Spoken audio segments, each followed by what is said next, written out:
could be alone between city lights. We don't have to hide. I wanna go, do you wanna follow?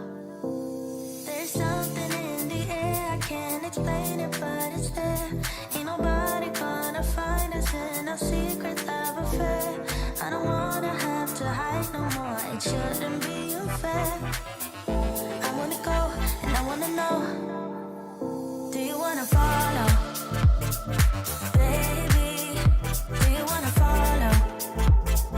Come with me, do you wanna follow? Baby, can't you see that? I wanna go, and I wanna know, do you wanna follow? Baby, do you wanna follow? Come with me, do you wanna follow? Baby, can't you see that?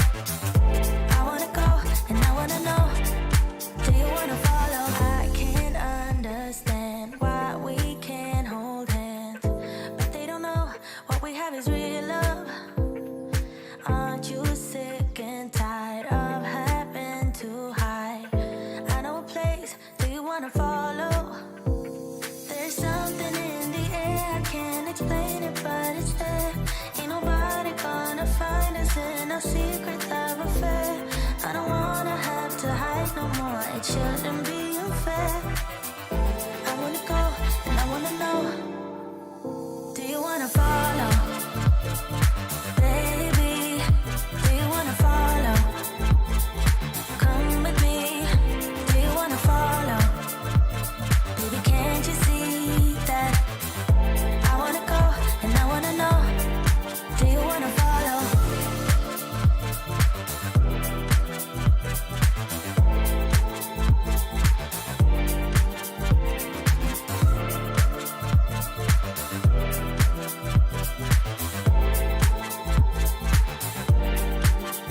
Do you wanna follow?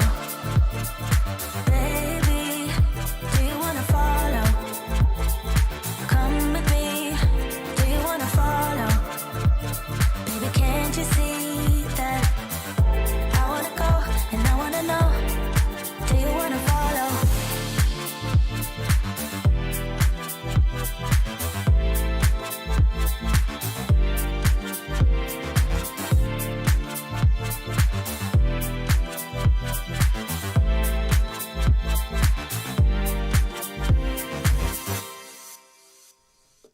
What's up, you guys? Welcome to Livestream.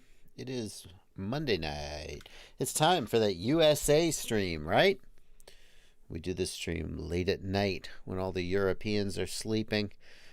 And we talk about, well, let's be honest, we talk about the same thing we talk about any other night. Yesterday we started the stream with a rant about daylight saving time. So we'll see how not tonight though.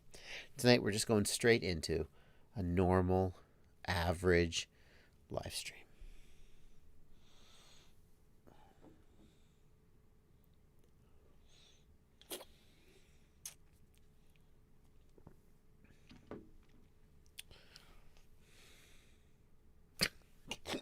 Strong opening. How are y'all doing today? Did I fly today? I did not fly today, DJI FPV. I am working on, it rained some of the day, but it was nice some of the day. I could have flown today, but I am working on, oh, that's the FPV crate. Hang on.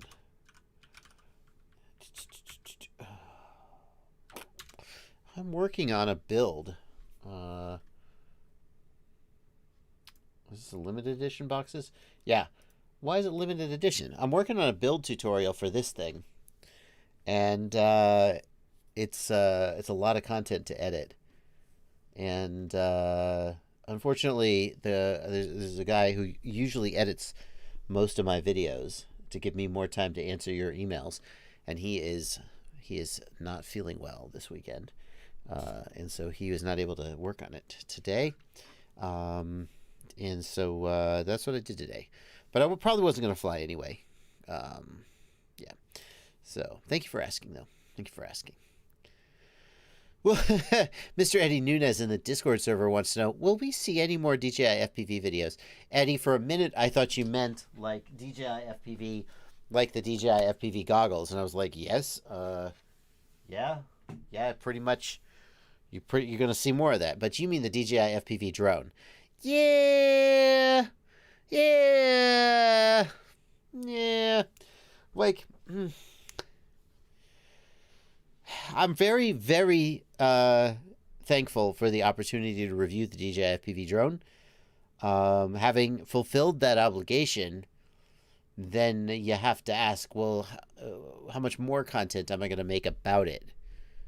And I don't know like I said in my review, if you know how to build quadcopters, this isn't really a useful product for you. It's just expensive and it breaks too easily.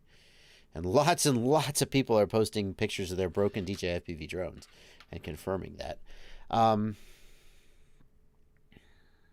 So the question is, what type of content would I want to make that the DJI FPV drone would be the best choice in my arsenal? And the answer is... I don't know. So I'm sure that I could troll a lot more clicks by making more content about it. But I don't know. There's somebody who's supposed to be working on a carbon fiber frame for it, where you basically gut the thing and you put it in a real frame and you try and fly it. That idea intrigues me. But I don't think I'm going to be rushing to do. I've been rushing to do content about this QAVS Mini. Oh, yeah. In fact, here it is, right here on the table behind me. The build is done. I'm editing it. Yeah, it's a cutie. It's a cute little quadcopter. It was a fun build. Thank you to FPV Crate for sending it to me to work on. Why not fly it back to back with a built drone to show its limits, says Scowler Jace. I mean, like, you've seen FPV drones fly, right? Yeah. Complete, proper manual mode, complete setup video. Yeah, we'll see. Anyway. How will the DJI FPV drone interfere in the 2.4 gigahertz band, especially with Ghost and ACCST? Good question. If it's transmitting in the 2.4 gig band, will it interfere with Ghost? Don't know. Good question. And you guys are asking so many good questions. Let me just make sure that everybody is up to speed. Enough's enough, 318. Enough's enough, 318. No, hang on. That one can get through. Did I approve that one? No, don't hold it for review. Let it through. No, I want to see the message. Oh, someone hid the message, or it was auto-hidden. Enough's enough, 318 asks in the chat, what is a paper-handed bee? If you watch my recent Betaflight Configurator 10 Things You Didn't Know video, it opened with a little conversation I had with my wife about stocks on the subreddit Wall Street Bets, r/Wall Street Bets. They call someone who sells stock at all. They say you buy the stock and you hold the stock and you have diamond hands. Diamond hands means you're not going to sell the stock. You're going to hold it. Diamond hands to the moon, they say. And if you wuss out and you sell the stock, basically when the stock starts to go up, if you take your gains and leave, or if it goes down and you chicken out and you sell, you have paper hands. So she was, you can watch the sketch to see, but we bought a stock that Wall Street Bets was enjoying a lot. We bought a share of GameStop, and we bought way too late to actually make money on it. She was just like, this thing is happening. I want to be a part of it. Can we buy a share of GameStop? And I was like, it's already gone up. It was at like 325 when we bought it. And it peaked somewhere around 400 very, very briefly. 325 would have been a great place to get out if you had bought when it was down at 4 or 10 or 20 or 80. So we bought in at 325 just because she wanted to be a part of it. Because there's It's more about more than money. It's about a movement. She was like, I have a share of stock now. And it immediately went down to like below 100 for sure. I was like, well, there you go. Lost all our money. Lost our $300. And so, diamond hands. We didn't sell. And then like 6 weeks, I don't know how long it's been, at least a month. It's got to have been at least a month. It just recently, it went back up again for some reason and was right around 330, I think. And I said to her, well, we could sell it now and we could basically break even. We could get our money back. She was like paper handed. Anyway, it was pretty funny. I got her permission to put that in the video. She usually doesn't like to be in my videos. Anyway, here's what's going on, guys. I said, what would you sell at? What price would you sell at? She was like, 10,000. I was like, what? It's not going to 10,000. That's not possible. Anyway. Diamond, that's right. Frank Nicholas, that's good. Diamond hands mean never disarm. That's what quadcopters diamond hands are.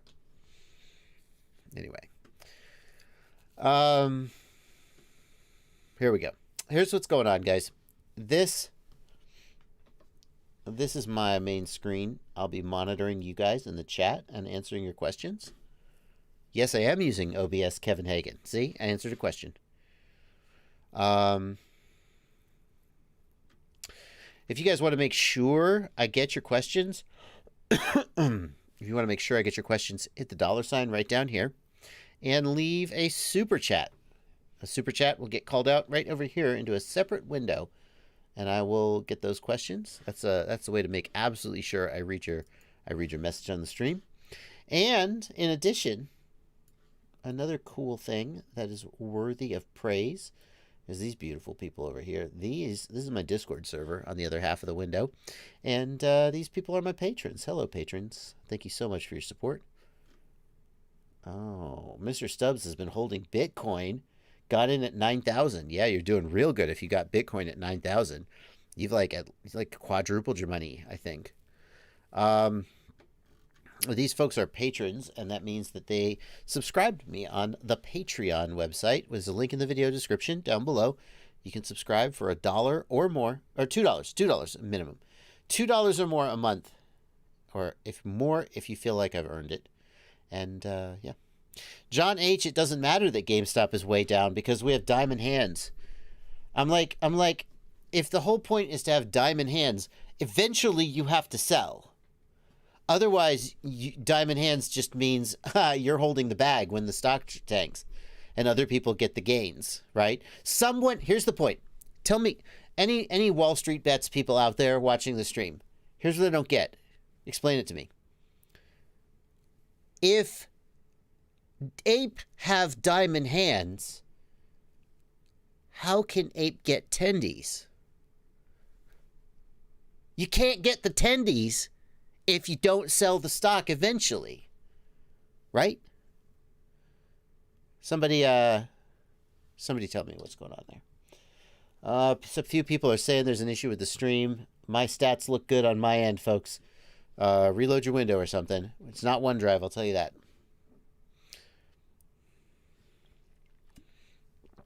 Things are looking good on my end. That's all I can say. Stats are good.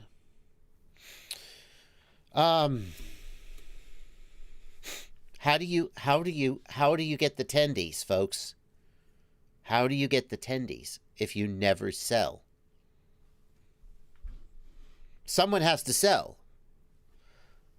Otherwise, no tendies. Okay.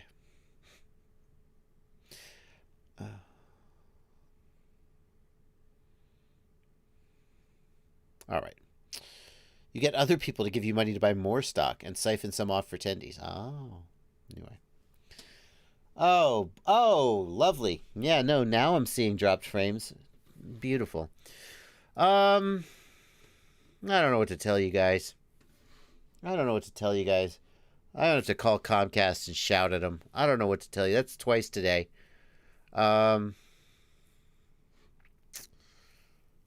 fuck. The fuck. All right. I don't know what to tell you guys. I've been streaming for... I started like 20 minutes before the beginning of the stream to try and make sure it was going to be smooth. Now, no. Now it's all started crapping out again. Let's see if it settles.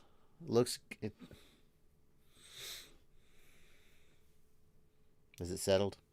I don't know what to tell you guys. I'm sorry. I've done everything I could before this stream. We did a little impromptu stream earlier in the day, and it started crapping out. And I blame they are replacing the utility poles on my road. I don't know why. Like, I guess they're old and they're worn out. So they're like taking the old one out and putting a new one in. And this afternoon I tried to do a little impromptu stream and it crapped out. And I reset everything, and it didn't fix it. Suffice it to say, everything looks golden on my end. And if it starts crapping out, I don't know what to say. See, now look, it's doing it again. It's doing it again. What the F?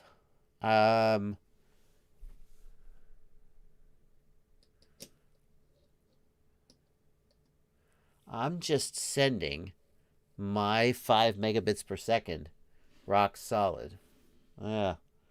Anyway, if it keeps doing it, I don't know if it keeps doing it, we're going to just, I don't know what we're going to do. We can't just sit here and watch the freaking thing. Yeah. Okay. Oh, fascinating.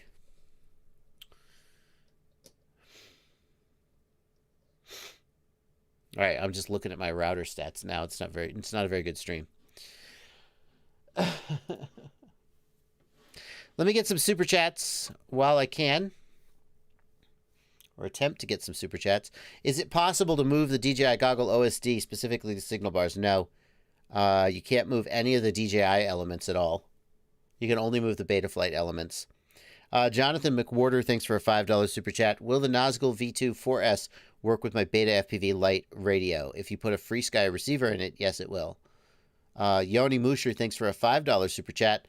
How do you know that leaded solder is safe, not being pretentious? I'm genuinely curious. I've seen a bunch of conflicting views.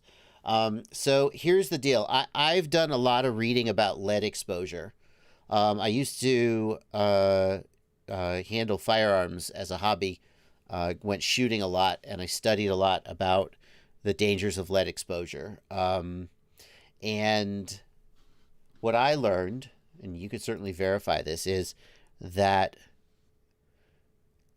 lead exposure is basically, it's cumulative, first of all, right? So lead builds up in your system, and once you get a certain amount in your bloodstream, then it starts to be really bad for you. But the key thing that we learned from firearms is that lead, when you shoot a gun, there is lead dust and powder that is a cloud that is created, and getting that on your hands and breathing it in is bad for you, right? But lead is not vaporized. Even when you shoot a firearm, lead isn't vaporized. You're not literally breathing lead when you solder. We'll talk about soldering now, because it's the American stream. We can talk about guns if we want to. So lead is bad for you if you consume it. How does lead get into your body? Lead doesn't get into your body by breathing fumes, because you are not, the vapor point of lead is like, it's thousands of degrees Celsius. You're not vaporizing the lead. So how does the lead get into your body? And the answer is that you eat it, basically. So if you handle lead and it gets on your hands, and then you eat food, or you like lick your hands, lead will get into your body. Okay, and over time that'll build up. When you're shooting a firearm, every time you pull the trigger, a giant cloud of chemicals is created. And especially if you're in an indoor shooting range without good ventilation, then you could definitely get after about a year of shooting, I had my lead levels tested, and they were slightly elevated, and I started wearing a mask when I shot at an indoor range because I was like, oh, okay. But soldering, you can't get the lead from the solder into your body unless you're handling it and not, like, you could handle the solder and not wash your hands and then eat or drink, and then you would get a small amount of lead exposure. Or you could literally put the lead in your mouth, the solder in your mouth. Don't do that. But a lot of people think that when they're soldering, those fumes that are coming off the solder is lead. That's not true. It's not. That's the flux burning. The flux is doing its job. Now, that flux fumes are not good to breathe. They are absolutely bad for you. And you absolutely should have ventilation to clear the flux fumes out of the air. Or you could do like I do, and every time you solder, you just go...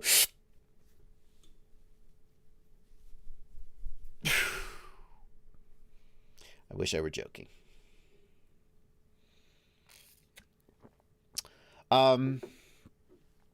So, Yoni, the question, how do I know that lead isn't dangerous? I know that lead is dangerous if it gets into your body in a sufficient concentration, but that the only way for it to get into your body under typical uses is for you to eat it. It goes in your mouth, basically. And when you're soldering, you're just not doing that. If you spend all day soldering and handling lead solder, then I'd be like, hey, you should wash your hands before you go to lunch. But if you're a hobbyist and you solder one quadcopter every couple weeks, I just don't believe that that's possibly enough lead exposure to give you a sufficiently large amount of lead for it to matter. So that's why I say, I say use leaded solder. Leaded solder is not bad for you because you shouldn't be breathing the fumes anyway, and the fumes aren't lead. Anyway, there we go.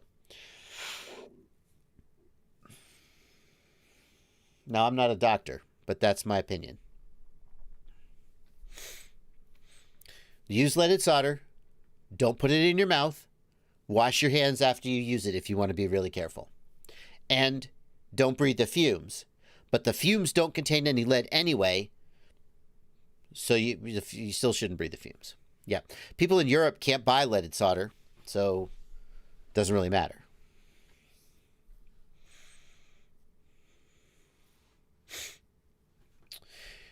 If you're worried, yeah, thank you, Max Plastics. If you're really worried about it, you can go to a doctor and request a lead test. Like I say, after about a year of maybe weekly or more trips to the shooting range, there was a time when I was shooting competitively, and I was practicing a lot. And so, like, at least once a week, I went to the shooting range. I spent a half hour at the shooting range, shot however many rounds. And then after about a year of that, I got a lead test. And my lead level was just barely like, this is not ideal. It wasn't like, oh my God, freak out. It was just like, yeah, that's elevated. I was like, okay. So feels to me like if you solder a quadcopter once every couple weeks, you're probably not at much risk for increased lead level. Okay. There you go. Looks like the stream has stabilized. Hopefully it stays that way. And if it doesn't, then the hell with Comcast. Yeah, that's what I'm going to do. Any doctors, any medical professionals care to weigh in? Am I right? I really should use the fume extractor more, because I often don't pull out the fume extractor, and I literally just hold my breath, and I know that's not good. There you go.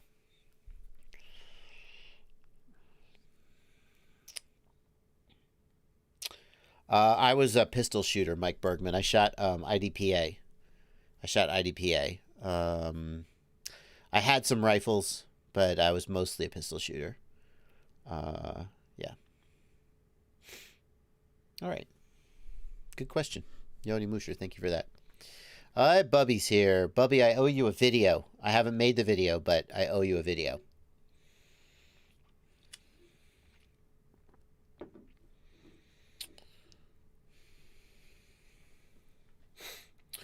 Joey T, thanks for 10 Canadian dollars. Just want to say thank you for your motor scaling video, but now I'm in a dilemma. Do I run 1700 kV motors or 2400 kV motors? I'm getting into 6S, but I have lots of 4S batteries. Joey, you could run 2400 kV with a motor output limit. You could do it. Or you could bite the bullet and just commit to 1700 kV. That's another way to do it. You could do it though. Hey, Fabio's here. Fabio, nice to see you. Fabio, you're up late. Fabio is, in case you don't know him by name yet, Fabio is my editor. He edits 95% of the content you see. I'm going to take credit for that last 5% because I watch it after he edits it, and sometimes I tweak it just a little bit, just so I feel useful. I hope you're feeling better, man. Fabio is he had a fever. He told me what his temperature was. I had to look it up because it was in Celsius. Aber the Ham in the Discord says he claims to be an MD. Anybody on the internet could say whatever, but he claims to be an MD. He says the real danger of lead is neurologic developmental delay, so it's mostly a threat to kids, but in any realistically obtainable dose, it's not going to cause problems in adults. Oh, good information, Aber.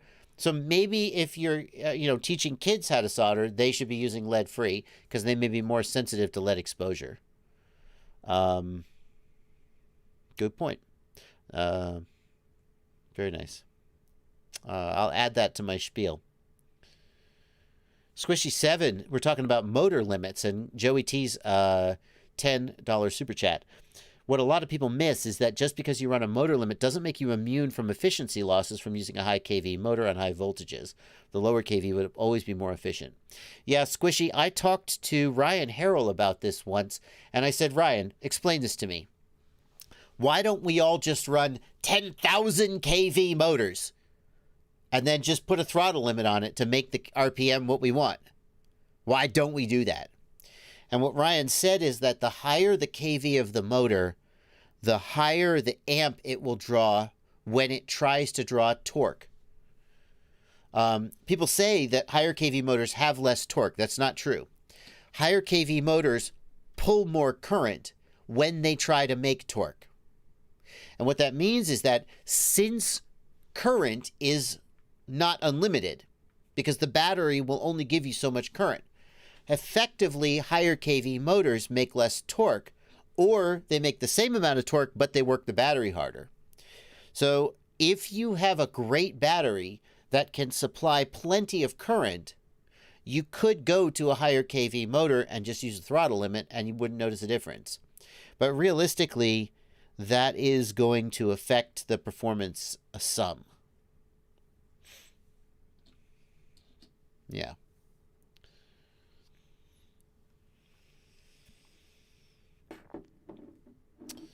Beantime FPV wants to know, how old is the cutoff where you can eat lead? I'm 16. No one should intentionally eat lead. David Gregorian says, I superglued a magnet back on a motor. Is it okay to use?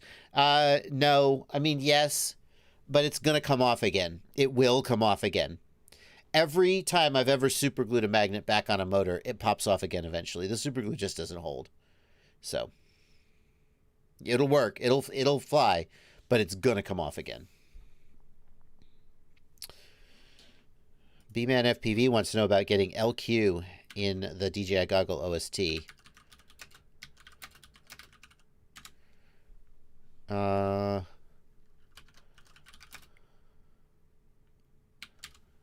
There you go, B-Man. Oh, shoot. That's the one you want, B-Man.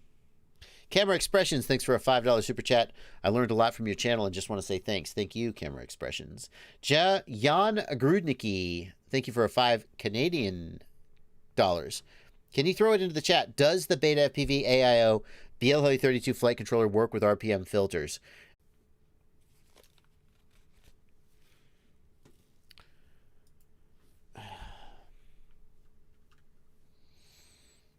ridiculous.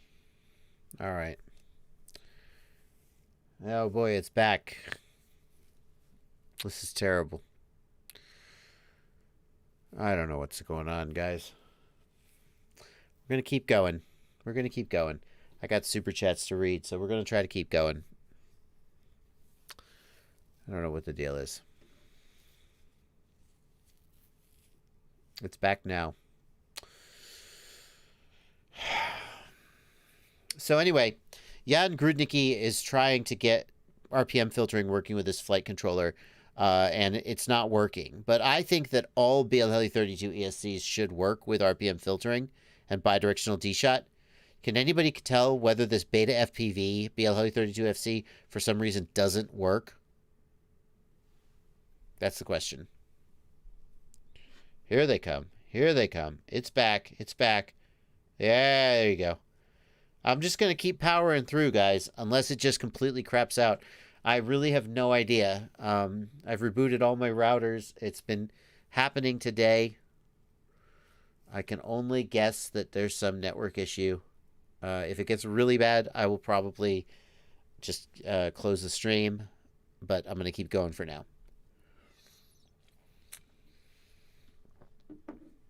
Durzo FPV, thank you for a $5 super chat. What's your number one favorite quad or gun? I had the Beretta PX4. That was the gun I had. I thought it was a pretty good gun. Metal Dirtskin, thanks for a $5 super chat. Had one pair of DJI goggles fail due to a fan dying. They sent me another pair and it happened again. Have you heard any reports of this? I have heard no reports of that. That's pretty weird. I mean, it happened to you twice, so it's probably not a fluke, but I've heard no reports of that before now. Alex Barker, thanks for a $5 super chat. Do you think it's possible to have an articulated camera or multiple cameras and use head tracking to get a better field of view instead of a fixed cam? I mean, anything's possible, Alex. It's just a question of the processing capability on the quad. Definitely, lots of quads have a not lots of quads, but a head tracker is a thing where the camera's on a gimbal and looks around as you move your head. That's totally a thing. David says, I like the Beretta, but I love my SIG.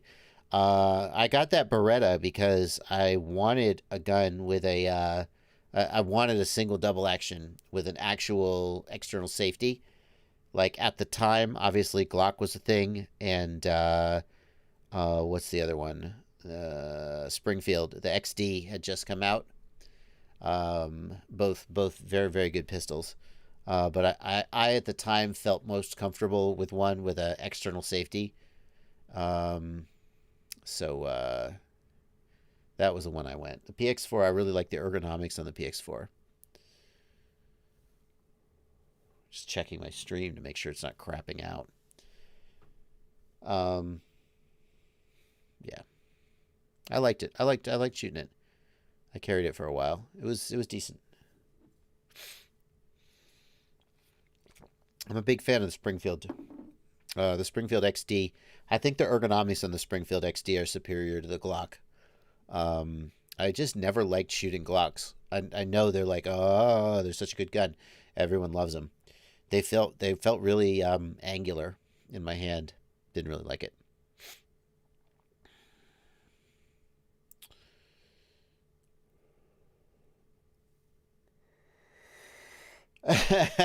Ghost Branch FPV. Sorry, man. Ghost Branch says, as a European, it still feels weird to me when the general population is talking about their favorite guns. This is the American stream. Sorry, Europeans. We're going to talk about guns just a little bit. Sorry. It's the American stream. We can talk about guns. Very, very controversial. I don't know what's up with my stream, B-Man. It's just crapping out, dude. I don't know what's going on. Let me get a couple more of these super chats out. America is a continent. Okay, Toady RZ. You're right, but give me a break. Give me a break. Everybody know. Yeah, America is a continent. You're right. You're 100% right. Congratulations. You win the pedantic prize. I think when you say I'm from America, no one says, really? Which part? Are you from Canada or Mexico or Chile? No, I'm from frickin' America. Oh, it's just that America is a continent, so I wasn't sure what you meant. Right? You know it. You know it. Come on. Which continent is the country of Mexico on? The American continent? North American? South American? North American? America isn't even a continent. It's North and South America. They're separate continents, right? All right. Fabio, very big fan of Beretta. Make a good gun.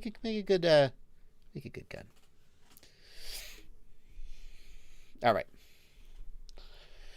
Let's talk about quadcopters, though. Every so often, I like to let you guys have a glimpse into my past life. Now we're done. We're done with that. Andrew Gutierrez, thanks for a $5 super chat. Can you change and view the channel and band through the menus on the Sky 04X with Fusion or Rapid Fire? Is it different with the HDO2? No. So the Rapid Fire does have an SPI interface. It only works with the Orca goggles, as far as I know. If you have a Rapid Fire in the Orca goggles, you can change the module settings from the goggle menu. But only Rapid Fire and only Orca do that.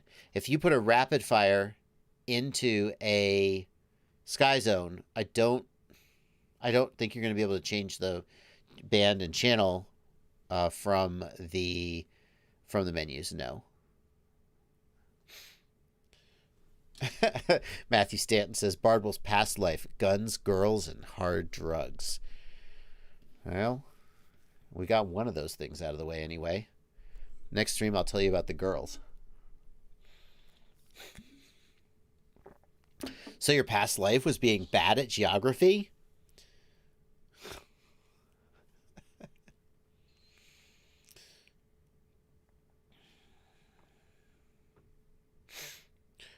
Doghouse FPV, good question. Doghouse in the Discord says, some of our favorite receivers are FCC certified. With Express LRS receivers now being integrated into flight controllers, those flight controllers will be intentional RF emitters because they transmit telemetry. Should we be expecting these flight controllers to be FCC certified now? Or is FCC certification just not a thing in this hobby? Yeah, the second one. I have bad news for you. Kids, cover your ears. If you still think that lots of the things in this hobby that are supposedly FCC certified are not actually compliant. And in some cases, they aren't even certified. I am not going to name names because I'm not interested in picking the kind of fight that I would pick if I named names. But I know of at least one case where a manufacturer put an FCC certificate of compliance in their manual and on their product page, and the product had not been sent to the FCC at all. They just stuck a compliance statement on there, and we're like, see, we're compliant, and they hope no one would notice. So, yeah, I have no idea what any given flight controller manufacturer will do in terms of FCC compliance. Some of them perhaps will just be Part 97 devices, and you'll just need a ham license to use them.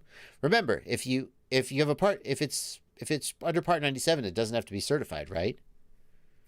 But a lot of the time, it just nobody cares. Nobody cares. Thanks for covering your ears, Bubby. I just didn't want to disillusion anybody who is like, oh yeah, all this stuff is totally certified. Yeah.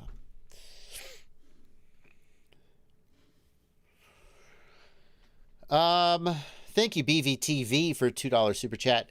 You're so beautiful. Thank you. You're beautiful. Adam Sloboda, thanks for a $5 super chat. I'm looking at getting the Toolkit RC M6D. Excuse me, guys. I'm drinking beer on stream, burping. It's a manly stream. This is the American stream. Would the Race Day Quad power supply be... Oh, here we go again.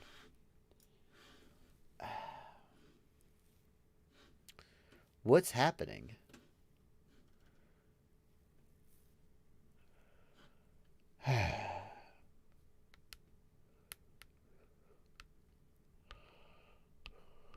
Comcast has been really good to me lately. I don't know what's happening.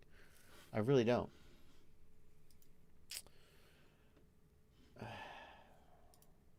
I think we're back. All right.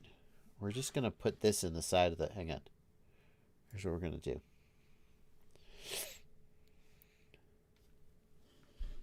Hang on one second.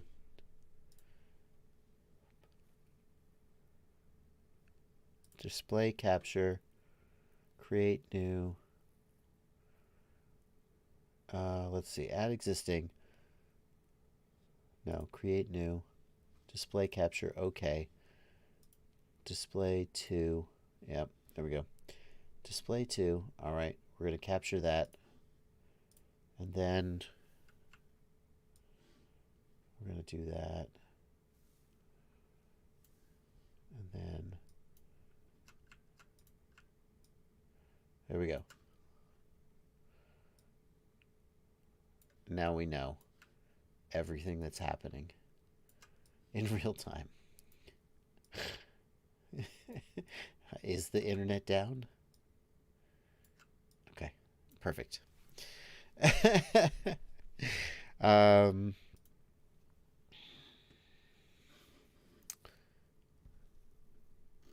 Let's try to get some of these super chats caught up on. Adam Sloboda, would the Toolkit RC M6D, would the Race Quad's power supply be sufficient for that charger?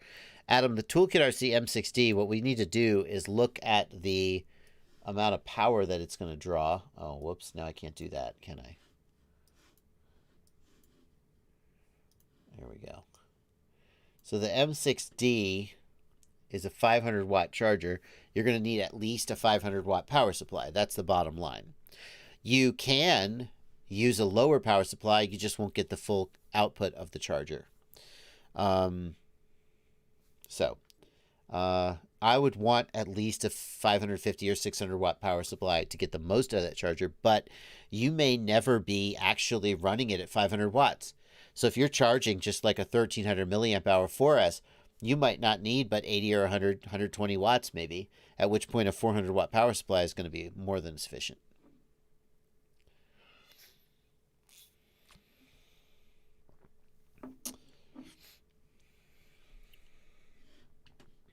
J.K. Arbuckle, thanks for a $25 super chat. Alan Garday, thank you for a $5 super chat. I'm a new pilot. I'm worried about lipos. After a crash, when should a battery be retired? Is it okay if it's a little banged up? What I would suggest you do, okay, so first of all, Alan, if the battery lining is punctured at all, I mean the silver, kind of metallic silver lining of the cell, not the sticker or the plastic that's on the outside, but the actual cell, if it's punctured at all, get rid of it. There's zero tolerance for punctures, in my opinion. You can smell a kind of a fruity, almost a fruity smell, a chemical fruity smell. That's I'm told that's the electrolyte. If you smell that, get her done, get her out of there. On the other hand, if it's just got a little dent, one thing you can do is check the internal resistance, and if the internal resistance is good, if it's consistent between all the cells, it's probably okay.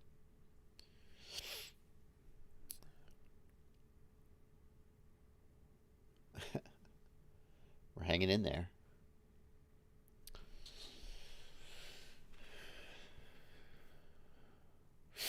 Louis Leon, thank you for a $5 super chat. I don't want a GoPro. What would the next best action camera to get to be? I would say the Insta360 One R would be my second choice.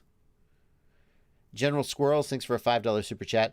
Do you know of an analog goggle with HDMI input that I can use a mirror screen with? Saw a vid where this was done.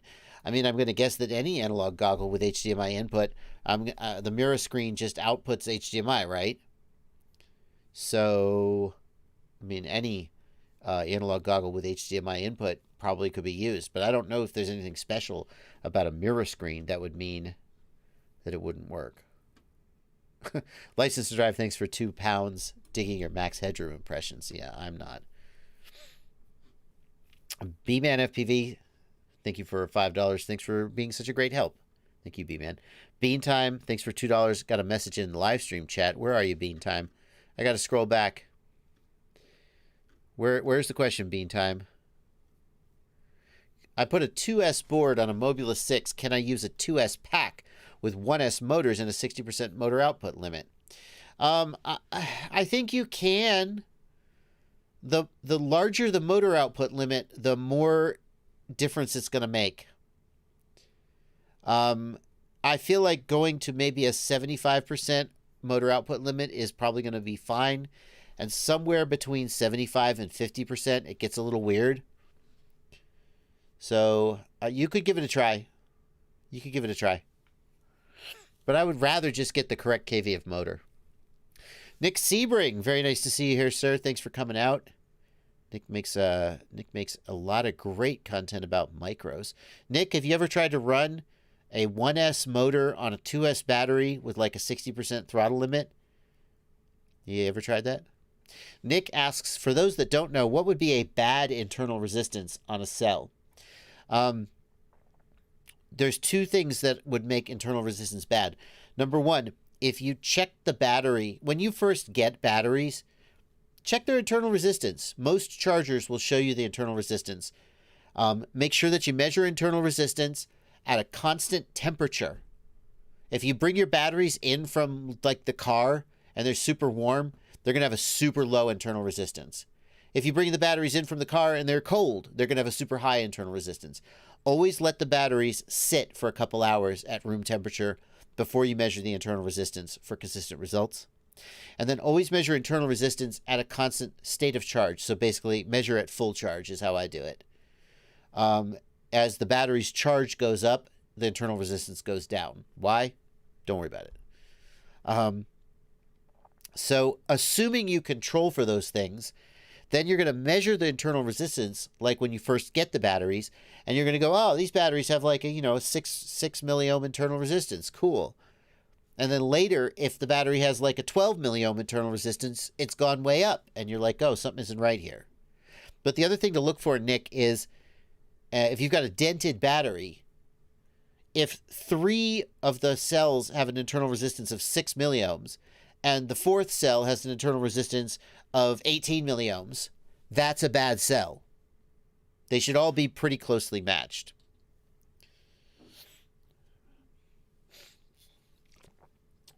Now, you can't do what Big Data Pimp just did. Big Data Pimp said 10 to 15 milliohms or more on a cell is bad. The correct milliohms depends on the size of the cell and the C rating. So a 5,000 milliamp hour pack should have like a 2 milliohm internal resistance. Bigger cells have lower internal resistance. A 300 milliamp hour tiny whoop pack is going to have like a 20 milliohm internal resistance, and that's like actually pretty good. So the correct milliohms, maybe more, the correct number of milliohms depends on the size of the cell.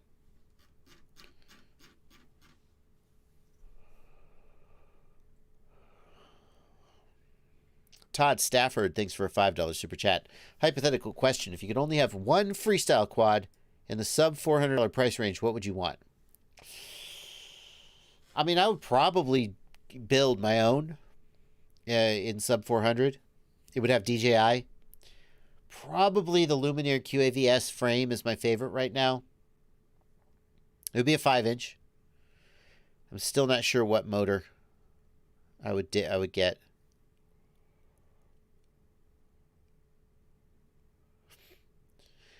Joseph S. says milliohms are not a good measure of battery health. I mean, milliohms can help indicate things about a battery's health.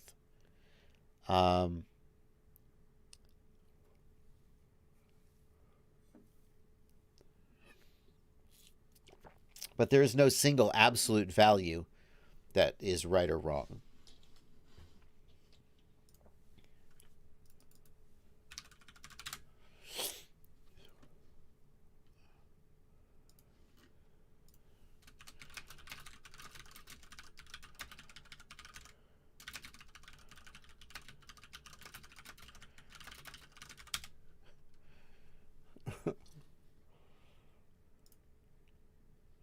All right. Sorry, 1 second.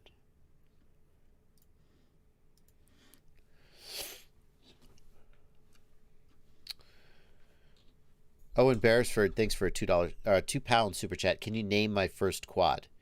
Quaddy McQuadface. That's the only possible name. Durzo FPV, thank you for a $5 super chat. Did you review the Babyhawk 2 HD? I did not. I just learned that this exists. Hello, Emacs. What are you doing? The Babyhawk 2 HD. Oh, Emacs has finally gotten tired of sending me quads and me not reviewing them. They did not include me in this launch. Yep. Everybody's got their review out. Emacs was sending me, like, I like Emacs's stuff, don't get me wrong. But they would send me one of every single quad they released for probably 2 years. They sent me one of every single quad they released. And I was like, Emacs, thank you. But also, I can't, my channel will be nothing but Emacs. I can't review all of these. They didn't ask, they just sent them. And I was like, thank you, but...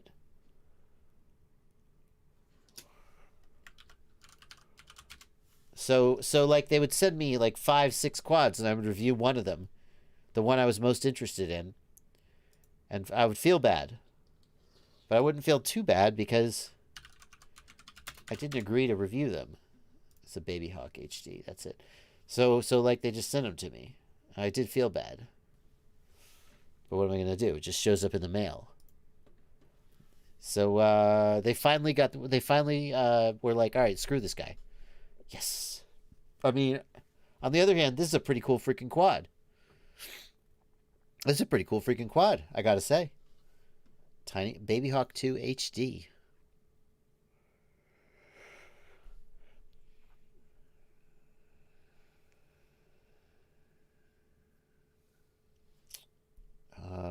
A Babyhawk, good quad.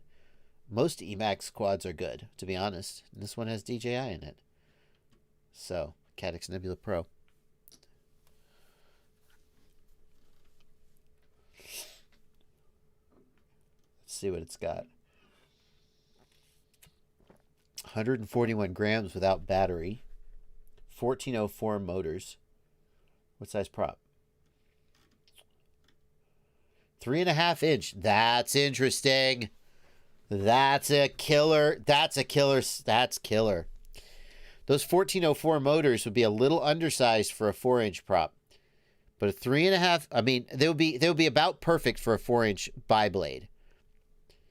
So you go to a 3.5-inch tri-blade. That's really nice. That's a good setup. I bet this is a really good quad. How much? $300. $300, so 150 for the quad, 150 for the DJI. It's not bad.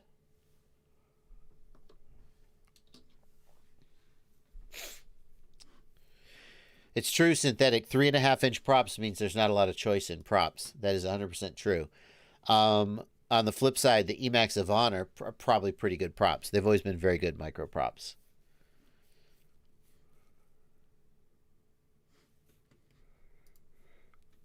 Israel Castellan, thanks for a $20 super chat. Big super chat. Thank you so much, sir. Do you know what type and pitch the motor connectors on the mini ESCs are? Like the Sussex Micro 15. I want to buy the crimp-on connectors and housings to make my own plugs. I don't. I could try to... Israel Castellan, if you email me, joshuabardwell@gmail.com, I will try to get that information from my contact at iFlight. However, I would strongly recommend soldering those. Those little micro connectors are a common point of failure. You'll either get the motor will desync, it'll death roll, or you'll just get severe reduction in power. So I would recommend direct soldering motors rather than using those little tiny connectors. Mr. Subs 12 says that's the only 3.5-inch prop. I think, doesn't iFlight also have one for their ProTech 35? Pretty sure.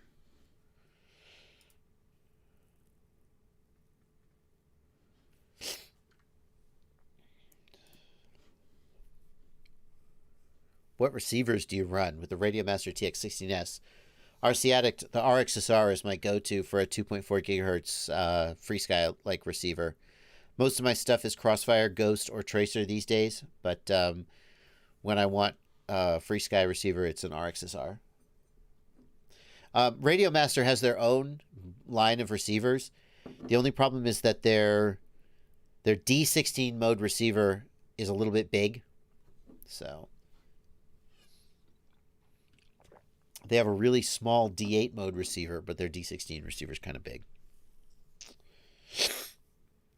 Bubby, you can be in the Discord. You could get in the Discord, Bubby. I'll give you an invite. Hit me up.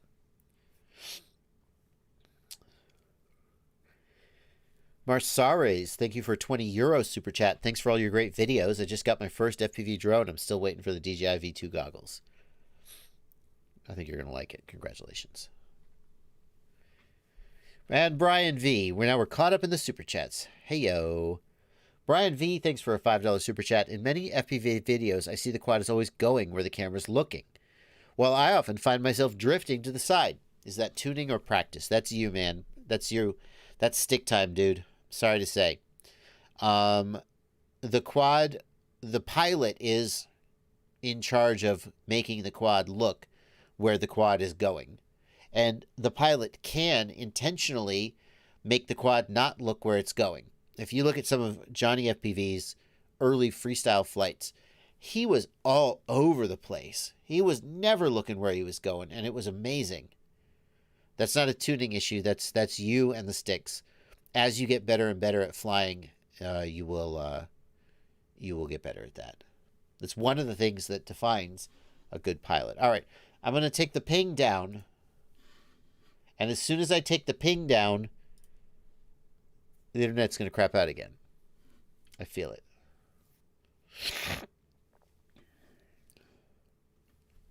Armed Student wants to know, will I ever be able to connect my V2s to my phone on a Caddx Vista? No one can answer that question for you, Armed Student. Until it happens. I wouldn't hold my breath, though. I wouldn't hold my breath. Joseph S. in the Discord wants to know, what is the lightest receiver worth buying? I love RXSRs. There has to be something better for micros with antennas that aren't 6 inches long. I mean, the XM, but anything smaller than the RXSR has crap range. So you could go down to the XM Plus. The XM Plus has decent range. The XM isn't that much smaller though. The XM is smaller and has no diversity, single antenna, and has crap range. Are you seriously saying the RXSR is too big for you? I mean, if you really want to go something smaller, go with something like the Ghost. The Ghost Zepto, I think is Ghost's micro receiver, and it's super tiny.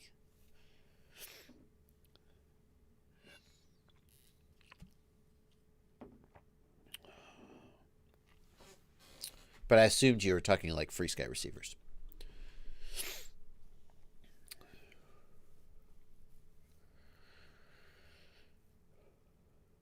Mr. Eddie Nunez wants to know, why does the Caddx Vista with a DJI camera look like crap, or crappier than a DJI Air unit with the same camera? At close range, I don't think they should look any different. I don't think they should. At far range, or if there's a lot of multipath, there may be some reduction in performance because the Vista has only one antenna versus 2 antennas for the Air unit. But I don't think they're doing anything different with the camera.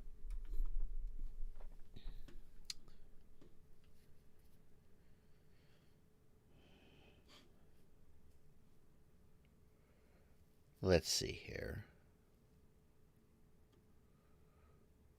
Thomas Freestyle FPV wants to know, with the DJI FPV drone, when flying in manual mode, would you have it set to return to home or hover on failsafe? Thomas, that depends on the situation. If I was flying around my house, I would set it to hover. Because wherever it is when it failsafes, I just want it to stay there. I don't want it to try and climb and run into a tree or anything like that. If I'm flying somewhere where I know I can walk over to where the quad is if I failsafe, then I would set it to hover. But if I'm flying somewhere, like if I'm flying over water or if I'm flying longer distance, If it fail safes, I'm not going to get it back if it hovers. It's just gone forever. So if I'm flying far away, then I would set it return to home, so that when it fail safes, it'll start flying back towards me.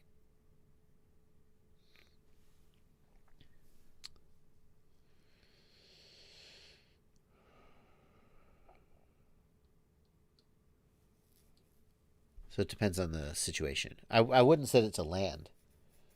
I can't think of a situation where I'd want to set it to land, because who knows where it's landing. Boots the Monkey wants to know best wire gauge for a large battery connector. How large? For an XT60, 14 or 12 gauge is fine. 12 gauge is really overkill, but you really are going to struggle to get a 10 gauge wire onto an XT60. If you're going up to XT90 though, then you might go, yeah. So I would say for XT90, I would like be starting at 10 gauge. And maybe even bigger, but probably about 10 gauge.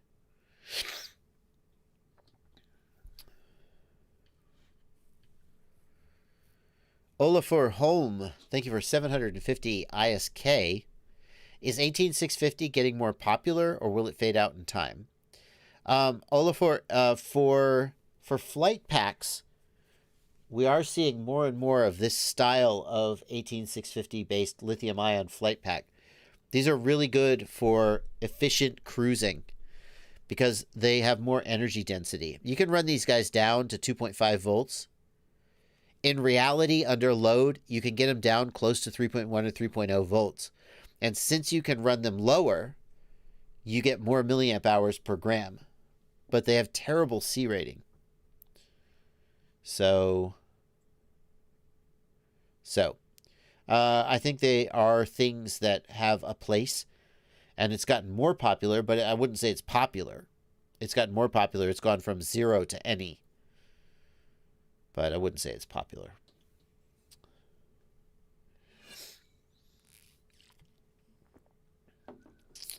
Techno FPV, thanks for a $5 super chat. Is it true the DJI FPV drone won't let you fly in a restricted zone? Yes. Why did YouTubers not mention this? Because it's a DJI drone. I mean, of course it doesn't fly in geo-restricted zones. When have DJI drones ever let you fly in geo-restricted zones? I mean, I'm not trying to... I feel bad because now I'm like, how did you not know that? So obviously you didn't know that. And now you're surprised, but I didn't mention it because I was like, it's a DJI drone. Obviously, it works like that. Mavic Mini will warn you, but FPV will block. Oh, no. Hang on. Back up, Techno. Back up. You can connect the DJI FPV drone to your phone, just like any other DJI drone, to let you fly in a restricted zone.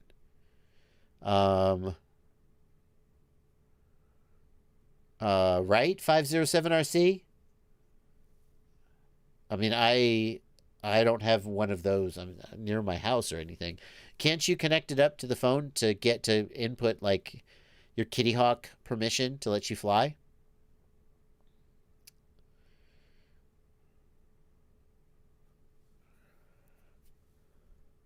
Let's see. Can't you override it? I thought you could override it by hooking it up to your phone.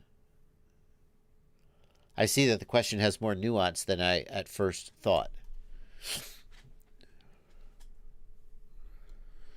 I mean, but the thing is, Dax Nasty says, not if the ceiling is 0.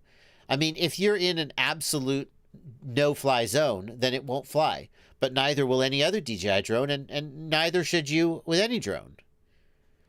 507RC. I also assume that the DJI FPV drone works like any other DJI drone in terms of permission. Alex asks, why are you trying to fly in a restricted zone? There are areas that are restricted, but you can get permission to fly by using an app like the AirMap app. You can request permission, and you can get permission to fly up to 200 feet, for example. And if you do that, the AirMap app can communicate with the DJI app to say you have permission to fly up to 200 feet, and then the DJI drone will let you fly up to 200 feet. Yeah. Okay. So polling the chat, we don't think that the DJI FPV drone is any different than any other FPV drone in terms of whether you can fly in a no-fly zone. But I don't know that for sure. I didn't test that.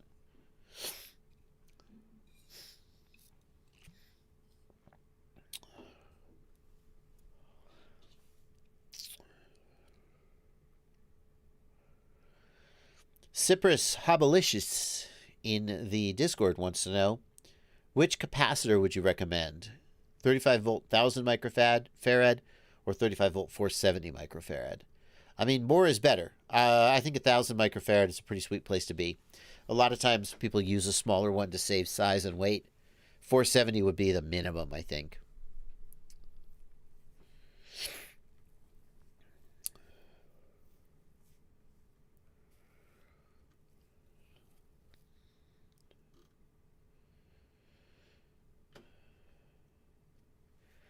Catherine, thank you for a $5 super chat. I put the ESC on my last quad upside down. Thanks to having memorized all your videos, I fixed it in the CLI in about a minute.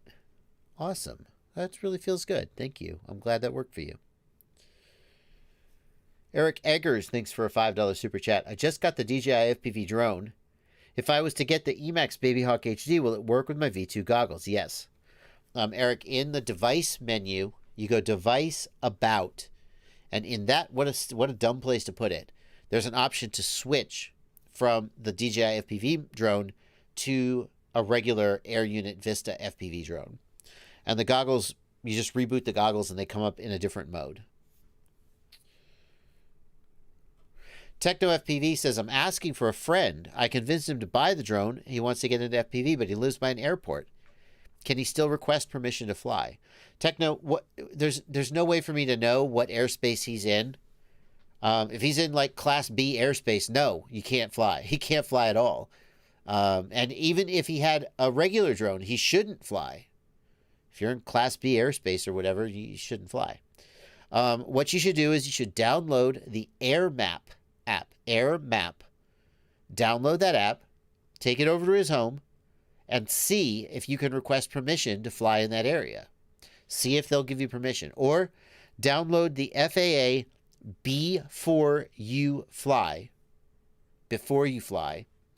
app.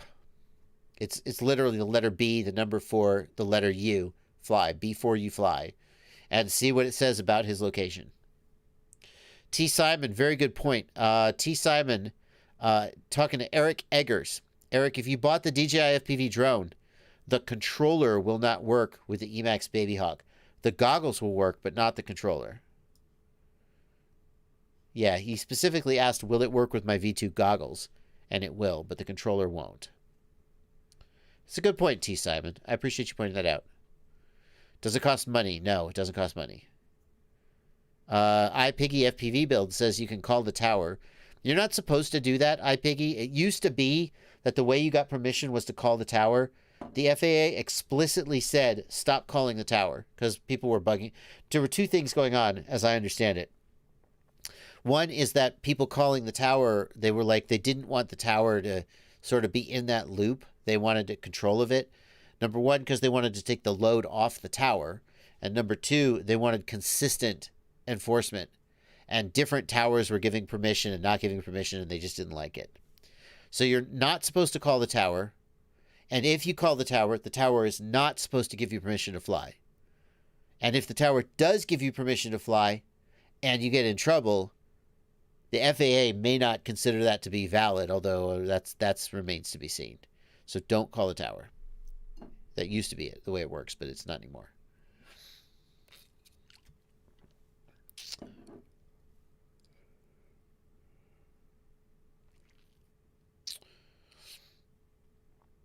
Mike's Adventure says, I've been testing FAA approval for my area in New York, and it's taking days to get approved. The approval I'm talking about is the Lance system, L-A-A-N-C-E, Lance, L-A-A-N-C, yeah, I think so. The Lance system is automatic. I've never had to do an actual waiver from the FAA. Those take months.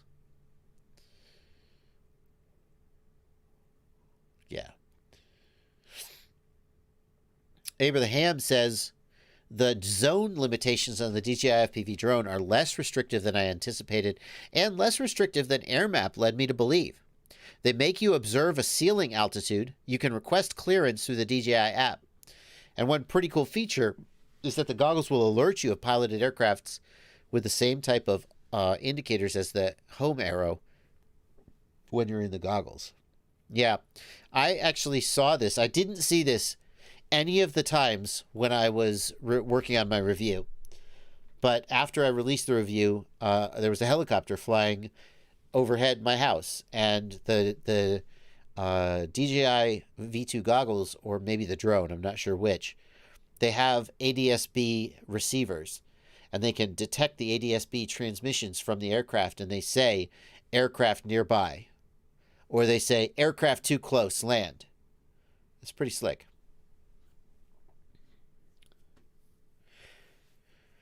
So with Eric Eggers, you can get the older DJI controller. However, that might not be the right thing to do. You could get any controller that, and then you have to order the quad with the compatible receiver. So you could get a Radiomaster TX16S. You could get a Tango 2. But whatever controller you get, you have to have a compatible receiver in the quad. But the DJI V2 controller will not work with anything except the DJI drone.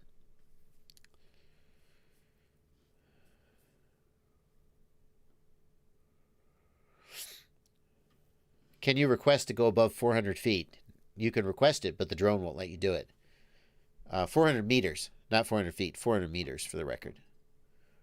500 meters? Hang on, back up. Bean time. Possibly you could get approval to go above 400 feet. Although I'm not sure if that would explicitly require a waiver. I'm not sure about that. The DJI drone has a height limit of 500 feet, but that's a different thing. It's Carlos wants to know, are the multi-protocol controllers any good? I think so, yeah. I'm a big fan of them.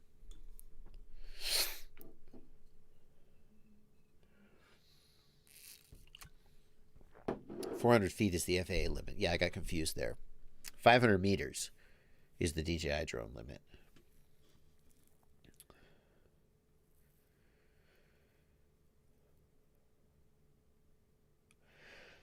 Ohmed Out FPV, thank you for a $5 super chat. What's the best antennas for my SkyZone 04X that you would recommend for Bando Freestyle?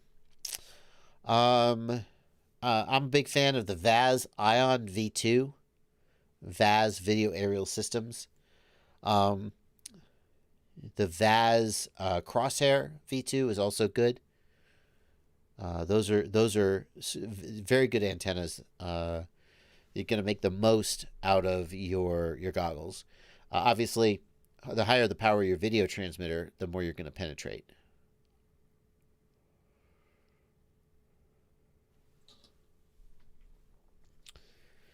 .507RC, that's a very good point. Part 107 operators can go 400 feet above a building, meaning you could potentially fly a lot higher than 400 feet as long as you're near a building. Yeah, that's the thing that I think a lot of people don't know. People see pilots doing building dives, and they're like, oh, that's so unsafe. Actually, building dives are super legal. Because if you're a 107 operator. Because as long as you are, how is it 200 feet? Is it 200 feet horizontal? It's been a little while since I took that 107 test. Hey, FAA, don't watch the stream. I think it's 200 feet vertical. 400 feet 400 feet horizontal. That's what I meant. 400 feet above, 400 feet horizontal. Yeah, I knew that. Yeah, so if you're diving a building as a 107 operator, you're actually not breaking any FAA regulations. Anywhere. You could be, I mean, that's true. That's true. Is that true in any airspace? Maybe not. Yeah, I'd have to go back and look. It's not really relevant to me most of the time. How can we request to fly if the drone is programmed not to fly there? You plug it into your phone. You plug the goggles into your phone. The DJI Fly app starts up on your phone. It works just like any other DJI drone.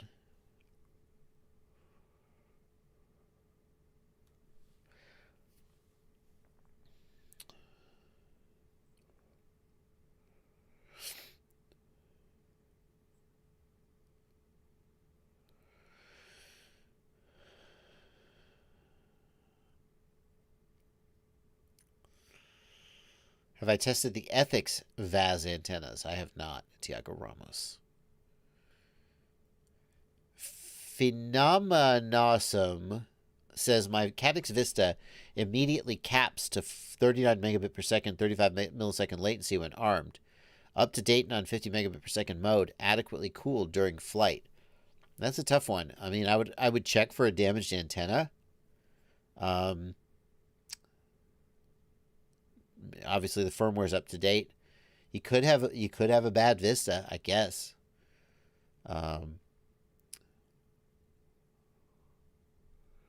Rodney, thank you for a $5 super chat. After following all of the instructions I can find on YouTube, I cannot get Crossfire Multibind to work. Is there a secret step? No, it's just really flaky, Rodney. Which part is failing? Where are you failing? In my case, sorry about that. In my case, I had a real hard time getting it to connect to the Wi-Fi. Some people said that if you connect to the Wi-Fi network broadcast by the module, log into the module, and in your browser, while logged into the module, there's a screen where you can cause the module to connect to your home Wi-Fi. And people said that worked really well. The Crossfire Wi-Fi and Multibind functionality is very, very beta right now.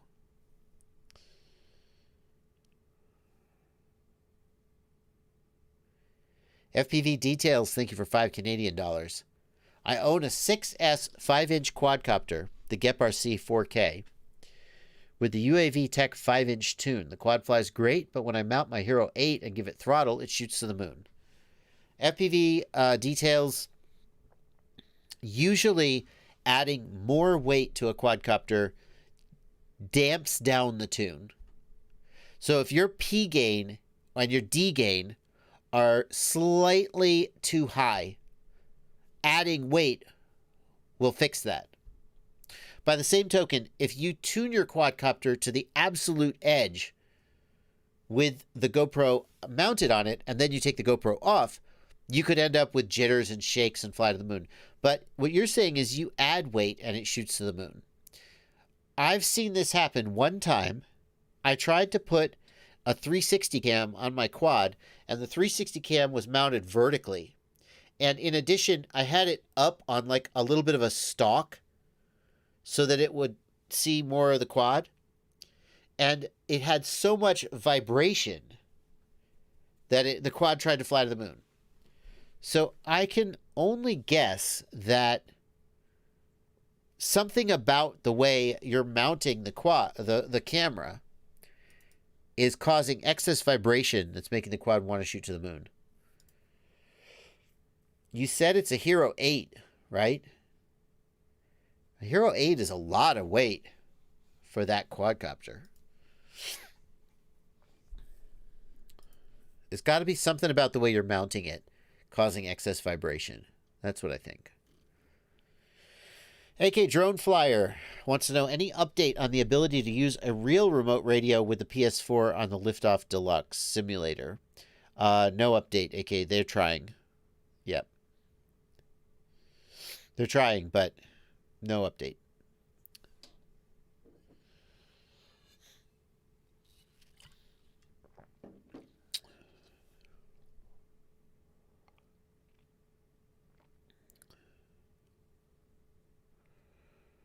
Andrew Cayley says, I'm still on liftoff. I'm confused on how to connect my Sedora and make it fly. With my DJI, it took me 10 minutes to get it in the air. Now, 1 month later, I'm still on the simulator. Ouch. Do I have a Sedora setup video?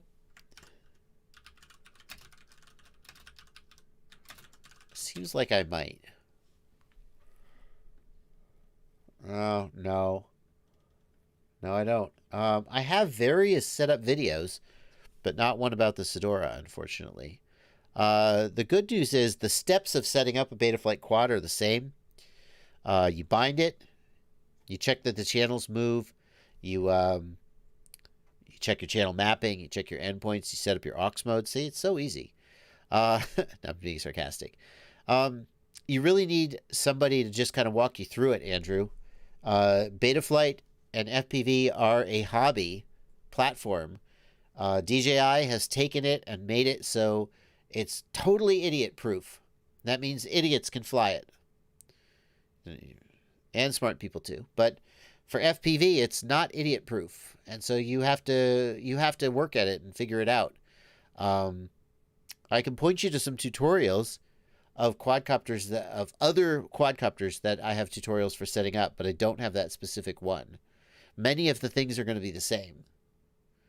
But the best thing to do is to meet up with somebody in your area to help you figure it out. Yeah.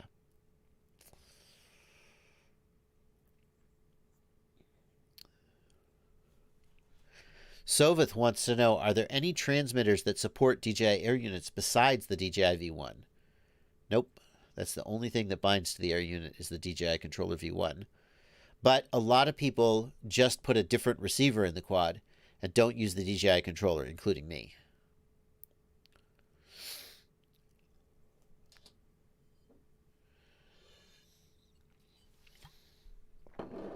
Can large capacitors damage components? I don't see how, Phenomenosum. I don't see how too large of a capacitor would damage anything.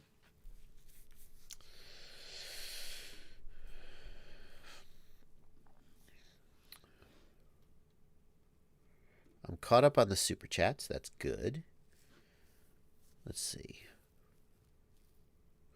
Beantime FPV in the Discord wants to know any opinion on using a split cam as a budget GoPro.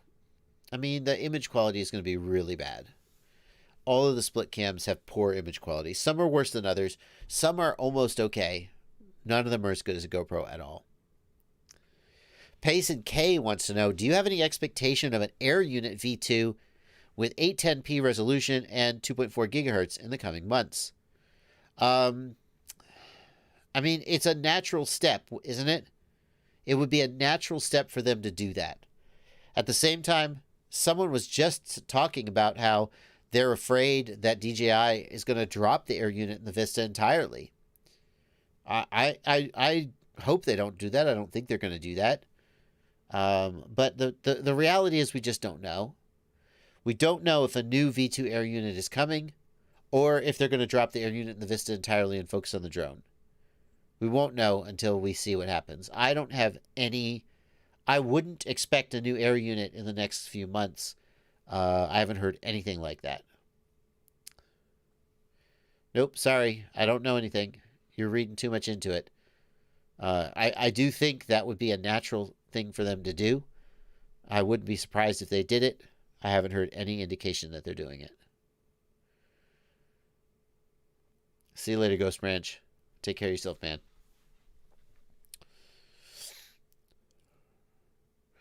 Gustavo Scanzerla says the RunCam Hybrid is a good option. It's not bad.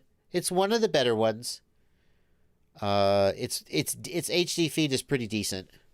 I thought the FPV feed on the RunCam Hybrid was a little weak, but the HD feed isn't bad.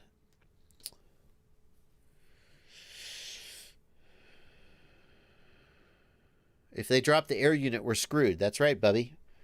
How many Vistas do you own right now? Beantime says, if you did know something, would you have said anything different? Yep. Because I just told you I haven't heard any rumors. I haven't heard any rumors of that. I'll never lie to you. So if I say I haven't heard any rumors, I haven't heard any rumors. You see the difference? If I had heard rumors, I might say something like, releasing a V2 air unit with 2.4 gigahertz would make a lot of sense. It seems like the kind of thing they do, doesn't it? And then I would just stop. I wouldn't say, but I haven't heard anything about that. I just would stop. See the difference? You gotta learn how to read between the lines. Change Agent says, I guess you never watched that link. The DJI director said they have plans for more air unit support and features. Yeah, well, I thought that they had plans for a USB video out to a smartphone. And lots of people said to me, welcome to DJI. DJI makes good products, but don't believe a single thing they say about their roadmap until the product is in your hands. And that's my new motto. The director of DJI Creative Engineering said, well, we plan to release a... Okay, cool. That's marketing. That's not a promise. That's just marketing. I'll believe it when it happens. I know he said it. I'll believe it when it happens. We have plans to do all these things. And based on those plans, we hope you give us your money. Oh, you know what? Turn. I can't believe this. Turns out we didn't do the thing we said we thought we were going to do. No, we're not going to give your money back. Yeah, so... No, they're great. Change agent. They're great. They gave us 50 megabit per second mode. Oh, my God. Frickin' mana from heaven. Nobody asked for 50 megabit per second mode. I'm not mad. I don't want to sound ungrateful. DJI, please. I don't want to sound ungrateful, DJI. I love... Don't take away 50 megabit per second mode, DJI. Please. Fix the SD card slow error, DJI. I'm not mad. I'm just realistic, you know? That's fool me once. Shame on me. Can't get fooled again. That's what I'm saying. So they say, oh, we got all these plans. Yeah, I'll believe it when I see it. I'll believe it when I see it. There we go. T. Simon says, DJI have been really good to the FPV community. No need to assume the worst until they start behaving badly. I agree. All I'm saying is this. When like a director level guy, a creative director, I think it was Ferdinand, right? What even is his job at DJI? Does he set the engineering roadmap? I don't even think he's on the engineering side. Pardon me if I'm wrong about that. Ferdinand he's the creative side. He's not even, what does he know about the roadmap? DJI plans to, he doesn't know, does he? I don't know. All I'm saying is that one dude from DJI goes on an interview and says, DJI plans to do, yeah, we'd like to do this. That's not a promise that you can take to the bank. That's all I'm saying. Alrighty.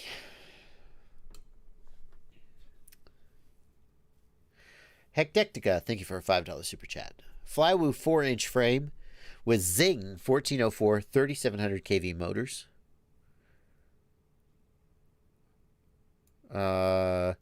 Is that good for moderate freestyle or just buy the Flywoo Explorer HD?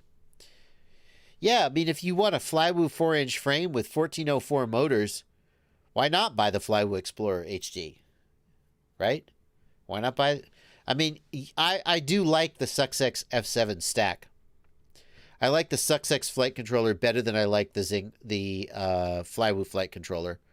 I will say that. I might do that.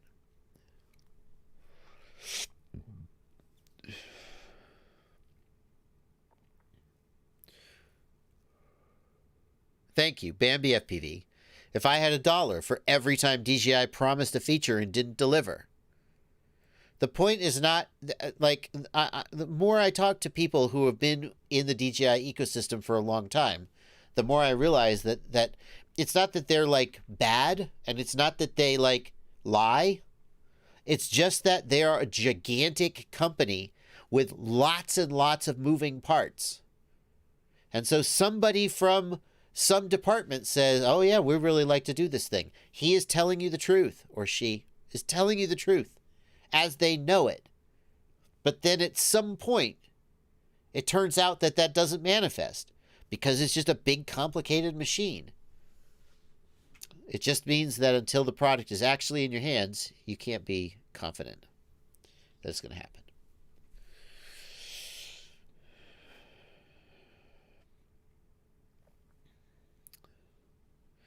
Bannister Post says, as an owner of a DJI Smart Controller, OcuSync 3.0 makes this thing even more useless.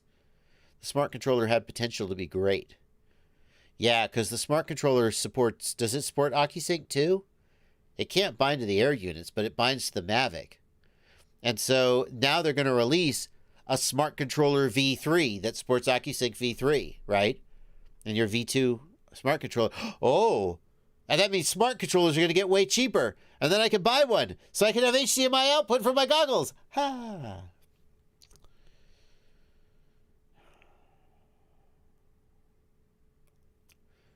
Adam Victor would like to see a direct comparison of the range between the DJI FPV drone and the regular air unit. Adam, we know that the air unit has a hard limit of about, I think it's 6 kilometers in 25 megabit per second mode, whereas the DJI drone is rated out to 10 kilometers. So, I mean, we should expect, based on those stats, that the DJI drone would win.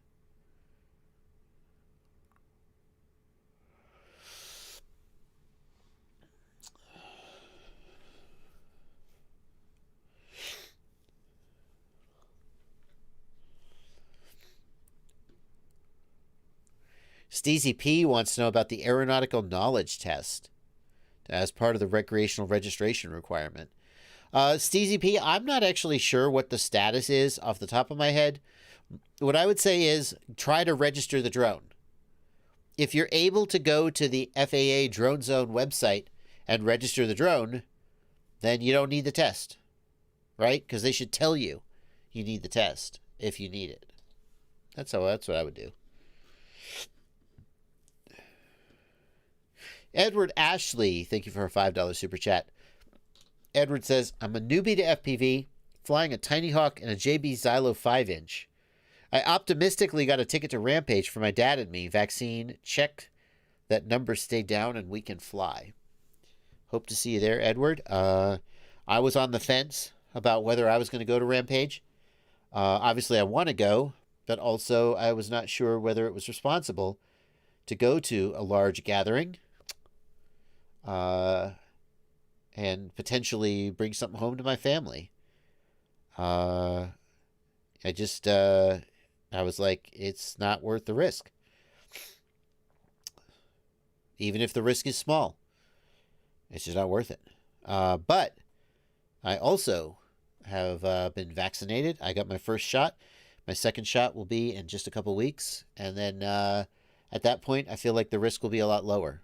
And I'll probably be there. So hopefully things will be good. 507RC, the air unit can do 12 kilometers in 50 megabit per second mode with the right antennas. It can do 6 kilometers in 25 megabit per second mode. Rampage is in Barnwell, Georgia. Not Bardwell. Barn, like the building where you keep your horses. Barnwell, Georgia. Total coincidence. Yoni Musher, thank you for another $1 super chat. Thank you for your generosity.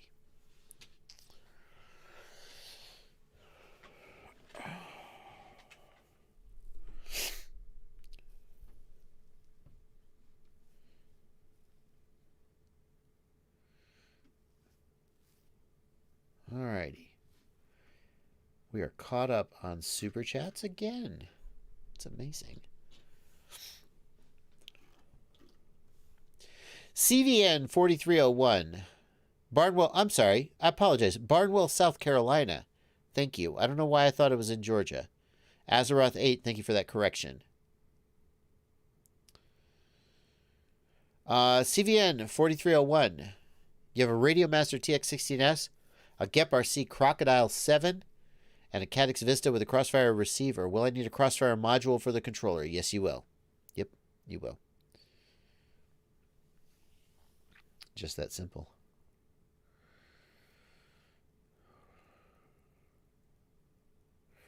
Fatboy FPV says, are they vaccinating your age in your state?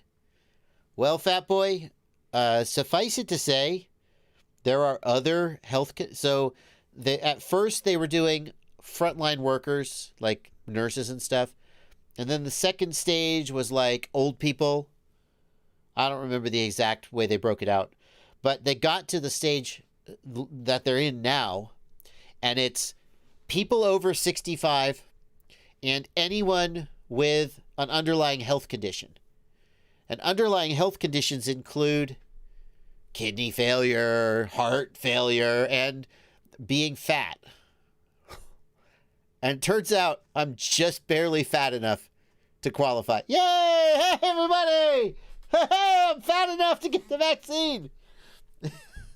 And I thought, when I saw the requirements, I was like, that's the BMI you're going with?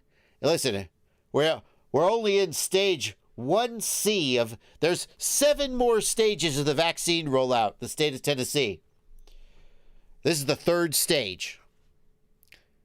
We got nurses and doctors and frontline health workers.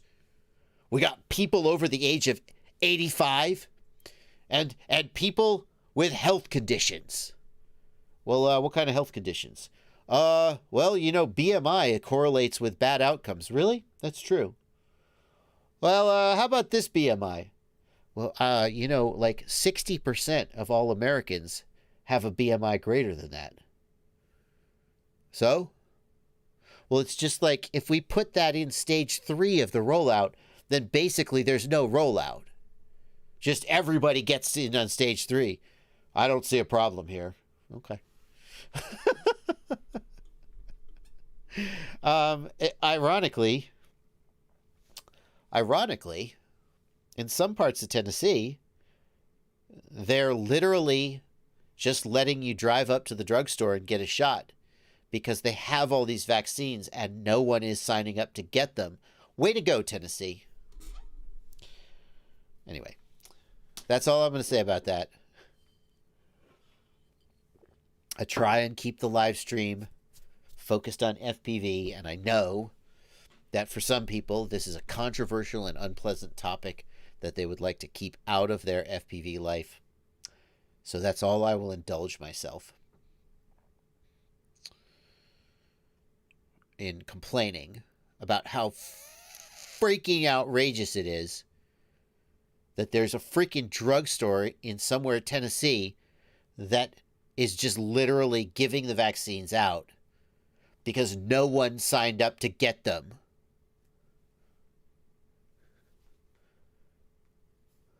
That's it. Okay.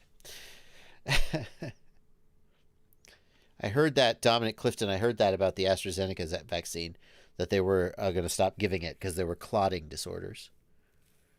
I will say, like, I mean, I'm not a thin guy, but I didn't think that's a serious health condition. What are you trying to say about my BMI? Anyway.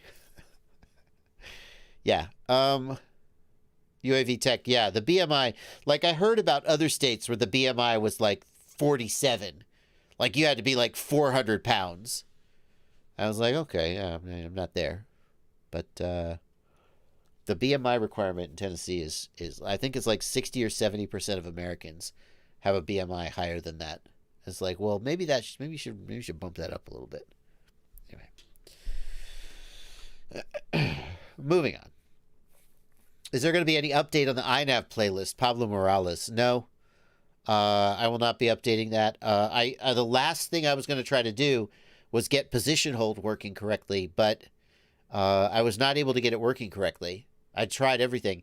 And then I found out that despite the fact that that flight controller is advertised as having a barometer, it actually doesn't.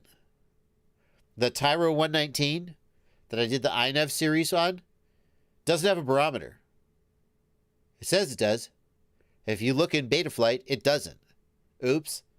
That may explain why it had such terrible position hold. So, I will not be updating that. I know. Jeremiah Davis. I know. No politics. I know. Remember, this started with me talking about I'm coming to Rampage. Because I was, the final straw in me deciding to come. was me being able to get the vaccine. Then we transitioned to a funny story about how apparently I'm fat enough to get the vaccine. Yay! And then we sort of spiraled off into the weeds. Whoops. Bernard Fox. Oh my God. How do we get a vaccine in 1 year for this? Oh, only every scientist in the whole damn world worked for a whole year with billions of dollars of backing. I wonder how we got one so fast. Well, all these other diseases like cancer that we don't have a vaccine for. That's because they're not caused by viruses. They're not caused by viruses. Okay. I was talking about vaccines. This shouldn't be political. Oh. Metal Dirt Skin, it's possible. It looks to me, Metal Dirt Skin, like there is a barometer on the flight controller. It may be a target-related issue that is just not recognized. It looks to me like, because somebody emailed me and they were like, there's no barometer on that flight controller. And I went and looked at the videos of the Tyro 119 build. And I found a screenshot of the flight controller. I was like, isn't that a barometer right there? That little silver thing with the hole in it? Sure looks like a barometer to me. And he was like, yeah, but look in Betaflight Configurator. The barometer's not lit up. And I was like, holy crap. So that may explain why it wouldn't position hold.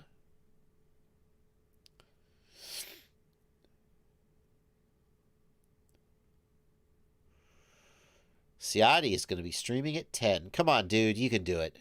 Come on. You can do it, man. How? I swear to God, I saw somebody who said this. Oh, we have a vaccine we have a COVID vaccine, but we don't have a vaccine for cancer. Okay, so first of all, cancer is not a thing. There are a zillion different things that cause the condition that we know of as cancer. And second of all, we do have a cancer vaccine. We have an HPV vaccine. There's an HPV vaccine that, when administered, basically completely eliminates cervical cancer. Oh, so there is a cancer vaccine after all, turns out. Oh, there's no vaccine for cancer. Cancer is not a virus. When cancer is caused by a virus, turns out we have a vaccine for it. So shut up. Okay.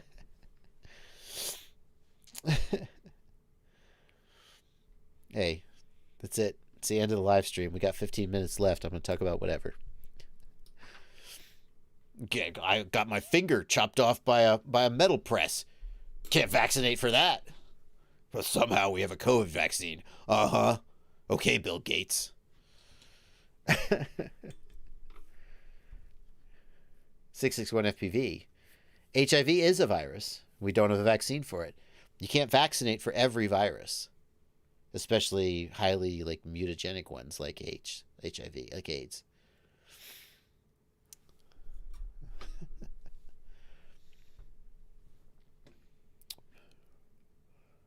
HPV is not cancer, but HPV highly correlates with cervical cancer, doesn't it? Big Data Pimp. How do we make a vaccine to stop cancer? Because viruses cause cancer in some circumstances. So vaccinating for the virus prevents the cancer.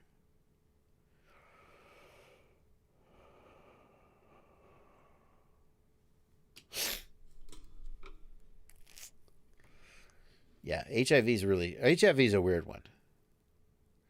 I know the chat's going downhill, but how are the analytics looking for this stream? Well, they're looking pretty good right now. Let's see. Here's the analytics. This is where I lost it, and now we're going back up. We're looking good. 653, not the best ever.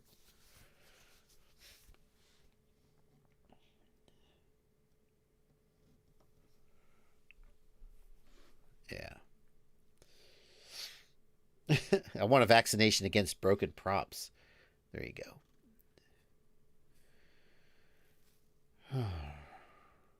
Alrighty. There you go. Fat Boy FPV just checked in. In Colorado, you can get the vaccine with a BMI of 30. There we go. We're going to see if you live up to your name, Fat Boy. Fat Boy FPV. You got a BMI of 30 or higher. Go get that shot, baby. Daryl Hickman wants to know, is the ADS-B receiver on the DJI drone or the goggles?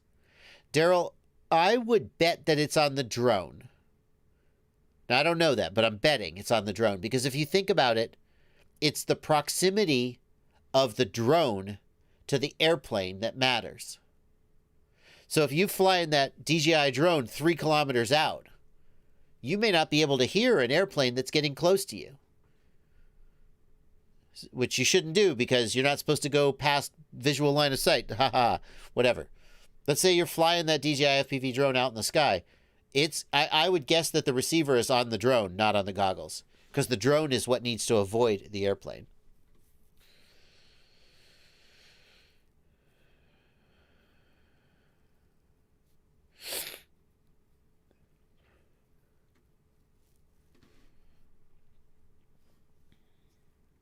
Aber the Ham, I agree with you.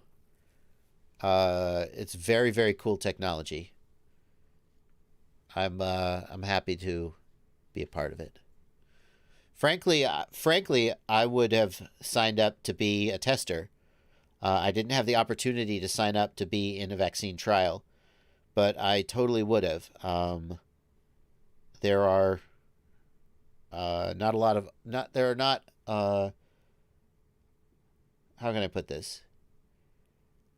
If you need someone to, like, you know, run into a burning building and carry out a person, I mean, maybe if I was there, I'd be the one who did it. But I'm like, my physique, I'm not ideally suited for certain types of sacrifice. But I would totally have done that.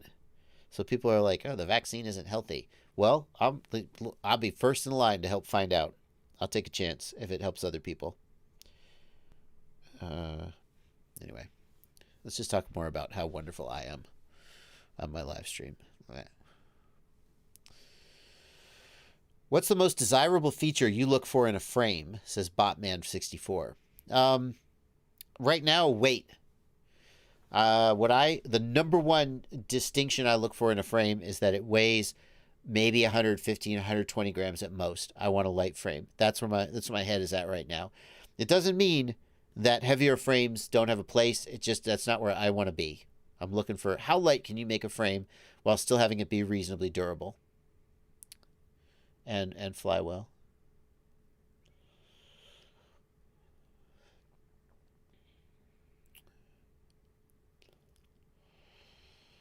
Bob345 says that ADS-B is broadcast at 1090 megahertz, so you would need an antenna for that.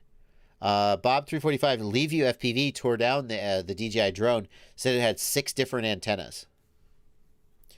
Dominic Clifton wants me to answer his question. What's your question, Dominic? Now I got to scroll back.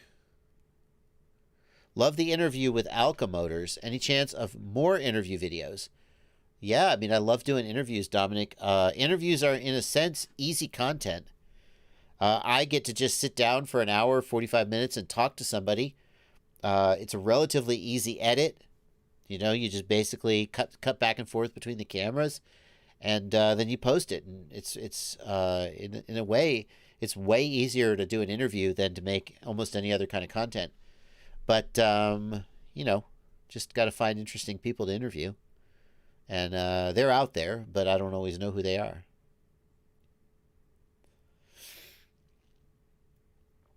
What's a good 115-gram freestyle frame that you recommend, says Vestibula FPV.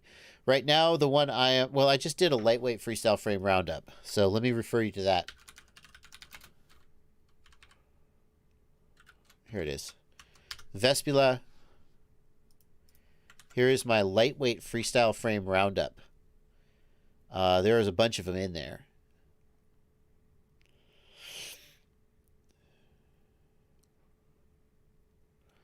Who would you pick next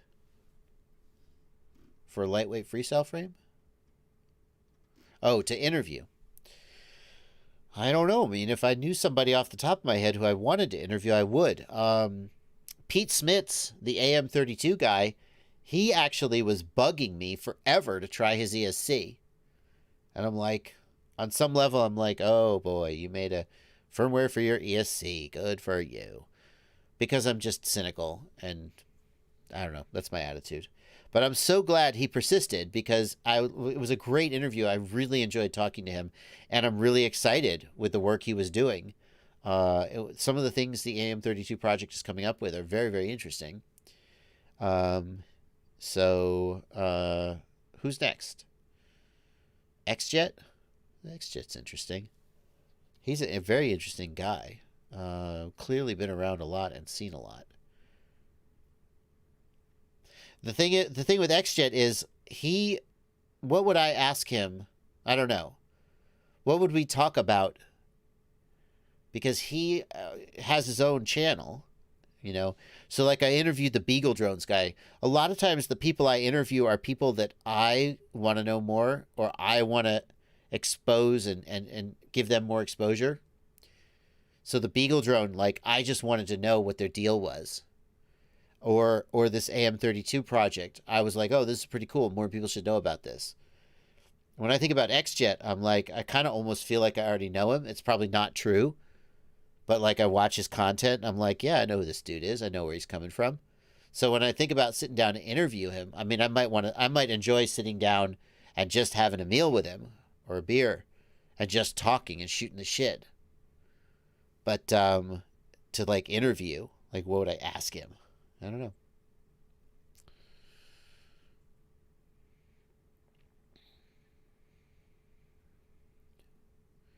I almost feel like it would be more fun to argue with him. I feel like we have a mutual respect. He said some kind things about me in the past, and I certainly respect a lot of where he's coming from. I feel like sometimes he's just a little more ornery than I am. Like, we both get mad about the same thing, and then I go, yeah, but it's okay. And he goes, no, it's not. I almost feel like he and I would do better arguing about something than just having an interview.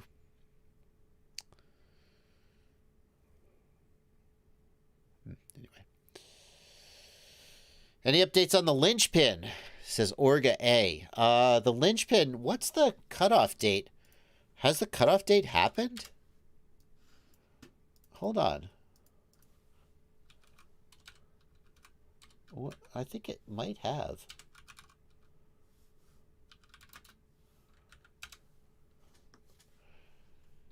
terryslynchmans.com/contest. Contest. What's the cutoff date? Hold on. How to enter, blah, blah, blah. How to win.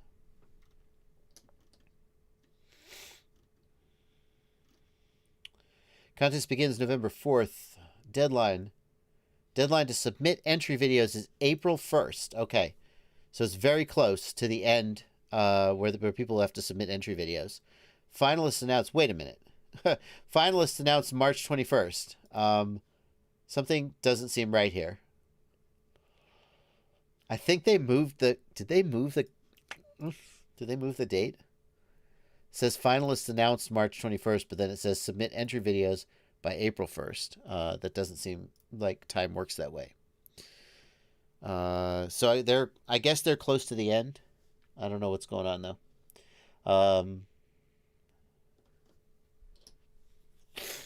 There you go. I don't have any more information than that. I do have a tiny bit more information.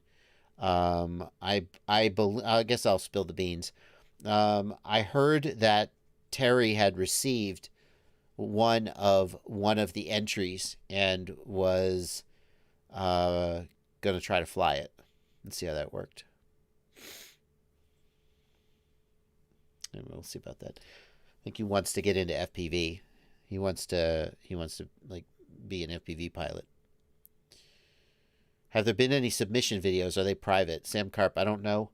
If they were public, they would certainly be posted on that website.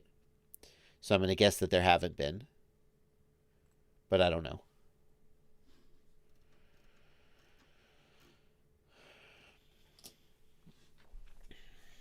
Damian Matthews wants to know, oh, has there been... I'm sorry, I've been on the wrong window.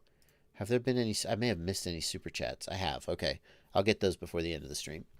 Damian Matthews wants to know, do you have any tips or advice on using my new Eachine EV300O goggles? Just got them today. Don't use the auto scan. If you use auto scan, like just because you want to get an image, fine. But don't fly using the auto scan function. Manually set the band and channel. UAV Tech says, you mean he's going to crash it? Remember, it's got ArduPilot on it, right? So it should be relatively uncrashable. Double A, I think he wants to get into FPV, not with the linchpin. He wants to fly the linchpin because obviously, but I think he wants to get into FPV, like actually just like with a quadcopter.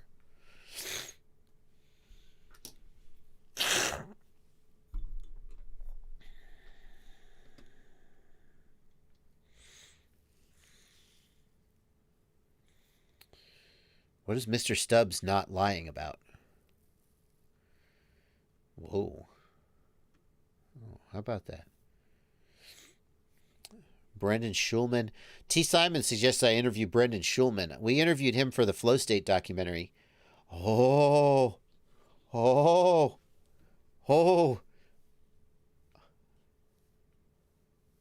I allowed to talk about that?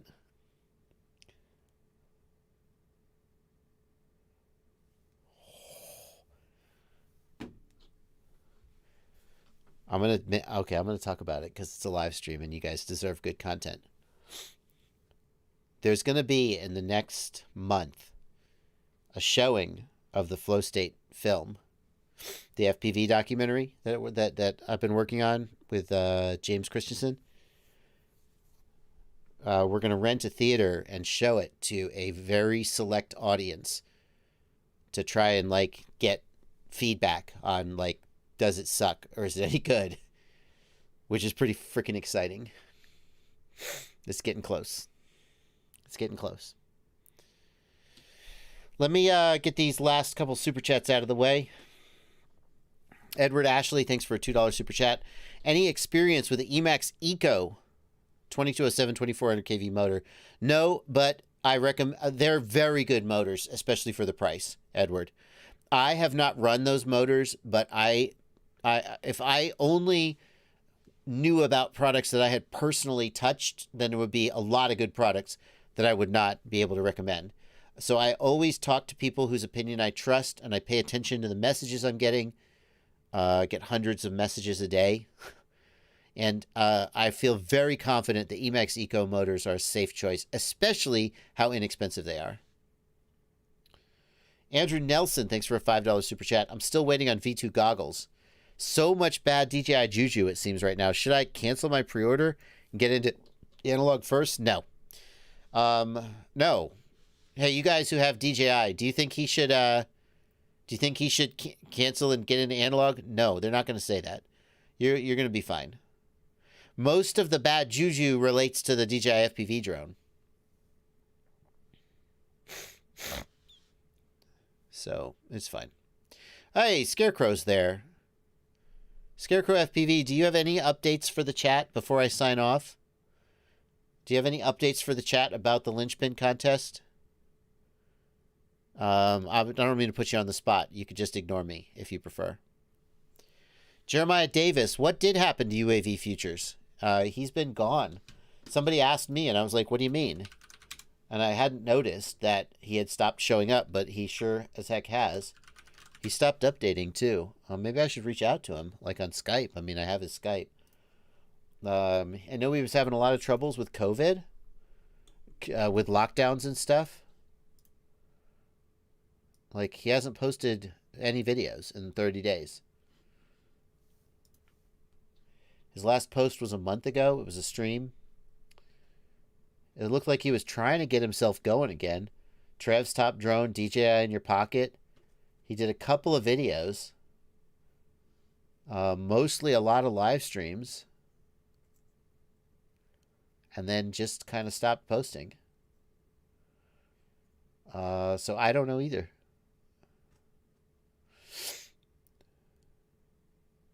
Gotta love his fucking, pardon me, his freaking thumbnails. The holy grail of drones. That guy could always come up with a freaking thumbnail. I mean, I feel like if he... I don't know. I think my guess would be, like, he talked about how he was having some struggles with mental health, with being locked down, with not being able to make videos. Yeah, we should interview him. There you go. So. Says he isn't replying to messages either. It says Dog Life UK. I mean, maybe he talked to me. I don't know. That guy was a freaking machine at making videos, and he was the best at making thumbnails. So I don't know. Let's go back to the good times, guys. Let's go back to the good times. Anybody local to him who could check him out? Sort by date added oldest.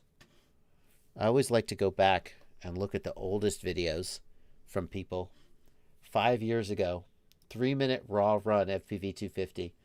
Ciati, I know you're trying to stream. I'm just shooting the...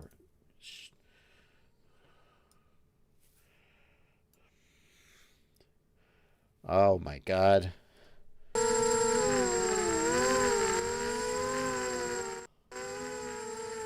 Oh my goodness gracious. Good times. Good times. You kids don't know what you were missing. Hey man, when a YouTuber doesn't post for 30 days, that's past tense territory. Sorry to say. I ain't saying he's dead.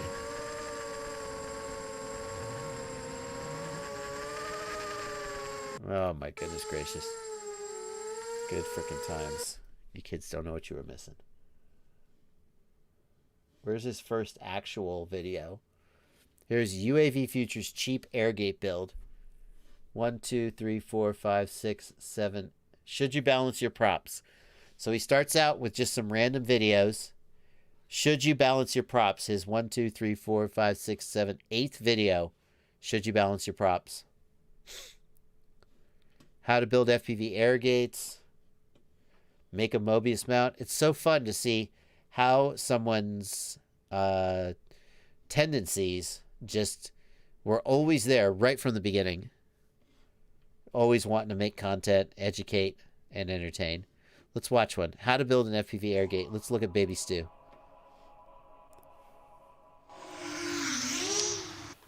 Hello and welcome to UAV Futures. Today I'm going to show you how to make an air gate for less than $5. You're going to need a few things. First, you're going to need some of these.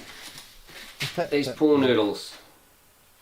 This one cost me about $3, and make sure you get the ones with the hole in the end. Next, you're going to need like an old broom handle or a bit of pipe or just something you can cut up into sort of a small thing. I'm on like the wrong this. side. Hold on. I gotta Stick one end in here, and this is the first part of your air gate. Then you're going to need something to hold it to the... They're probably not as good as the official gates that people use, but for under $5 you really can't complain. They're a great way to mark the course out too. Anyway. How about a product? How to build a race-winning FPV quadcopter. They'll be joined on like that, and some need to be crossed some races and compete against some of the big boys. Alright? 61,000 views. Anyway. Anyway, Stu, I hope you're doing well out there. If anybody, yeah, hope you're doing well, man. Good times. That's going to do it for the stream, guys. We are done. We're actually over. Aaron Ciati, are you streaming, my friend? You said you're going to try. You going to stream? Are you there? Have you used Express LRS yet? Not yet, Blind FPV. William Menzies, thank you for a $10 super chat. I have glasses. DJI or Skyzone 4? DJI. If DJI is in your budget and you're not a racer, and you don't fly basically like exclusively tiny whoops. If you fly exclusively tiny whoops, if you're serious about racing, or if you don't have the money, then don't get DJI. If you're not one of those three things, you probably are going to be happiest with DJI. That's just a fact. I got it. William Menzies, I got you, man. Ciati, are you streaming? I've already run over your time, so... There he is. Ciati, kicking my stream off now. Thank you, man. Apologies for running late. I hope you have a great stream, dude. Hang in there. And see you guys tomorrow for the news at 6 p.m. with Blunty. Good night, everybody.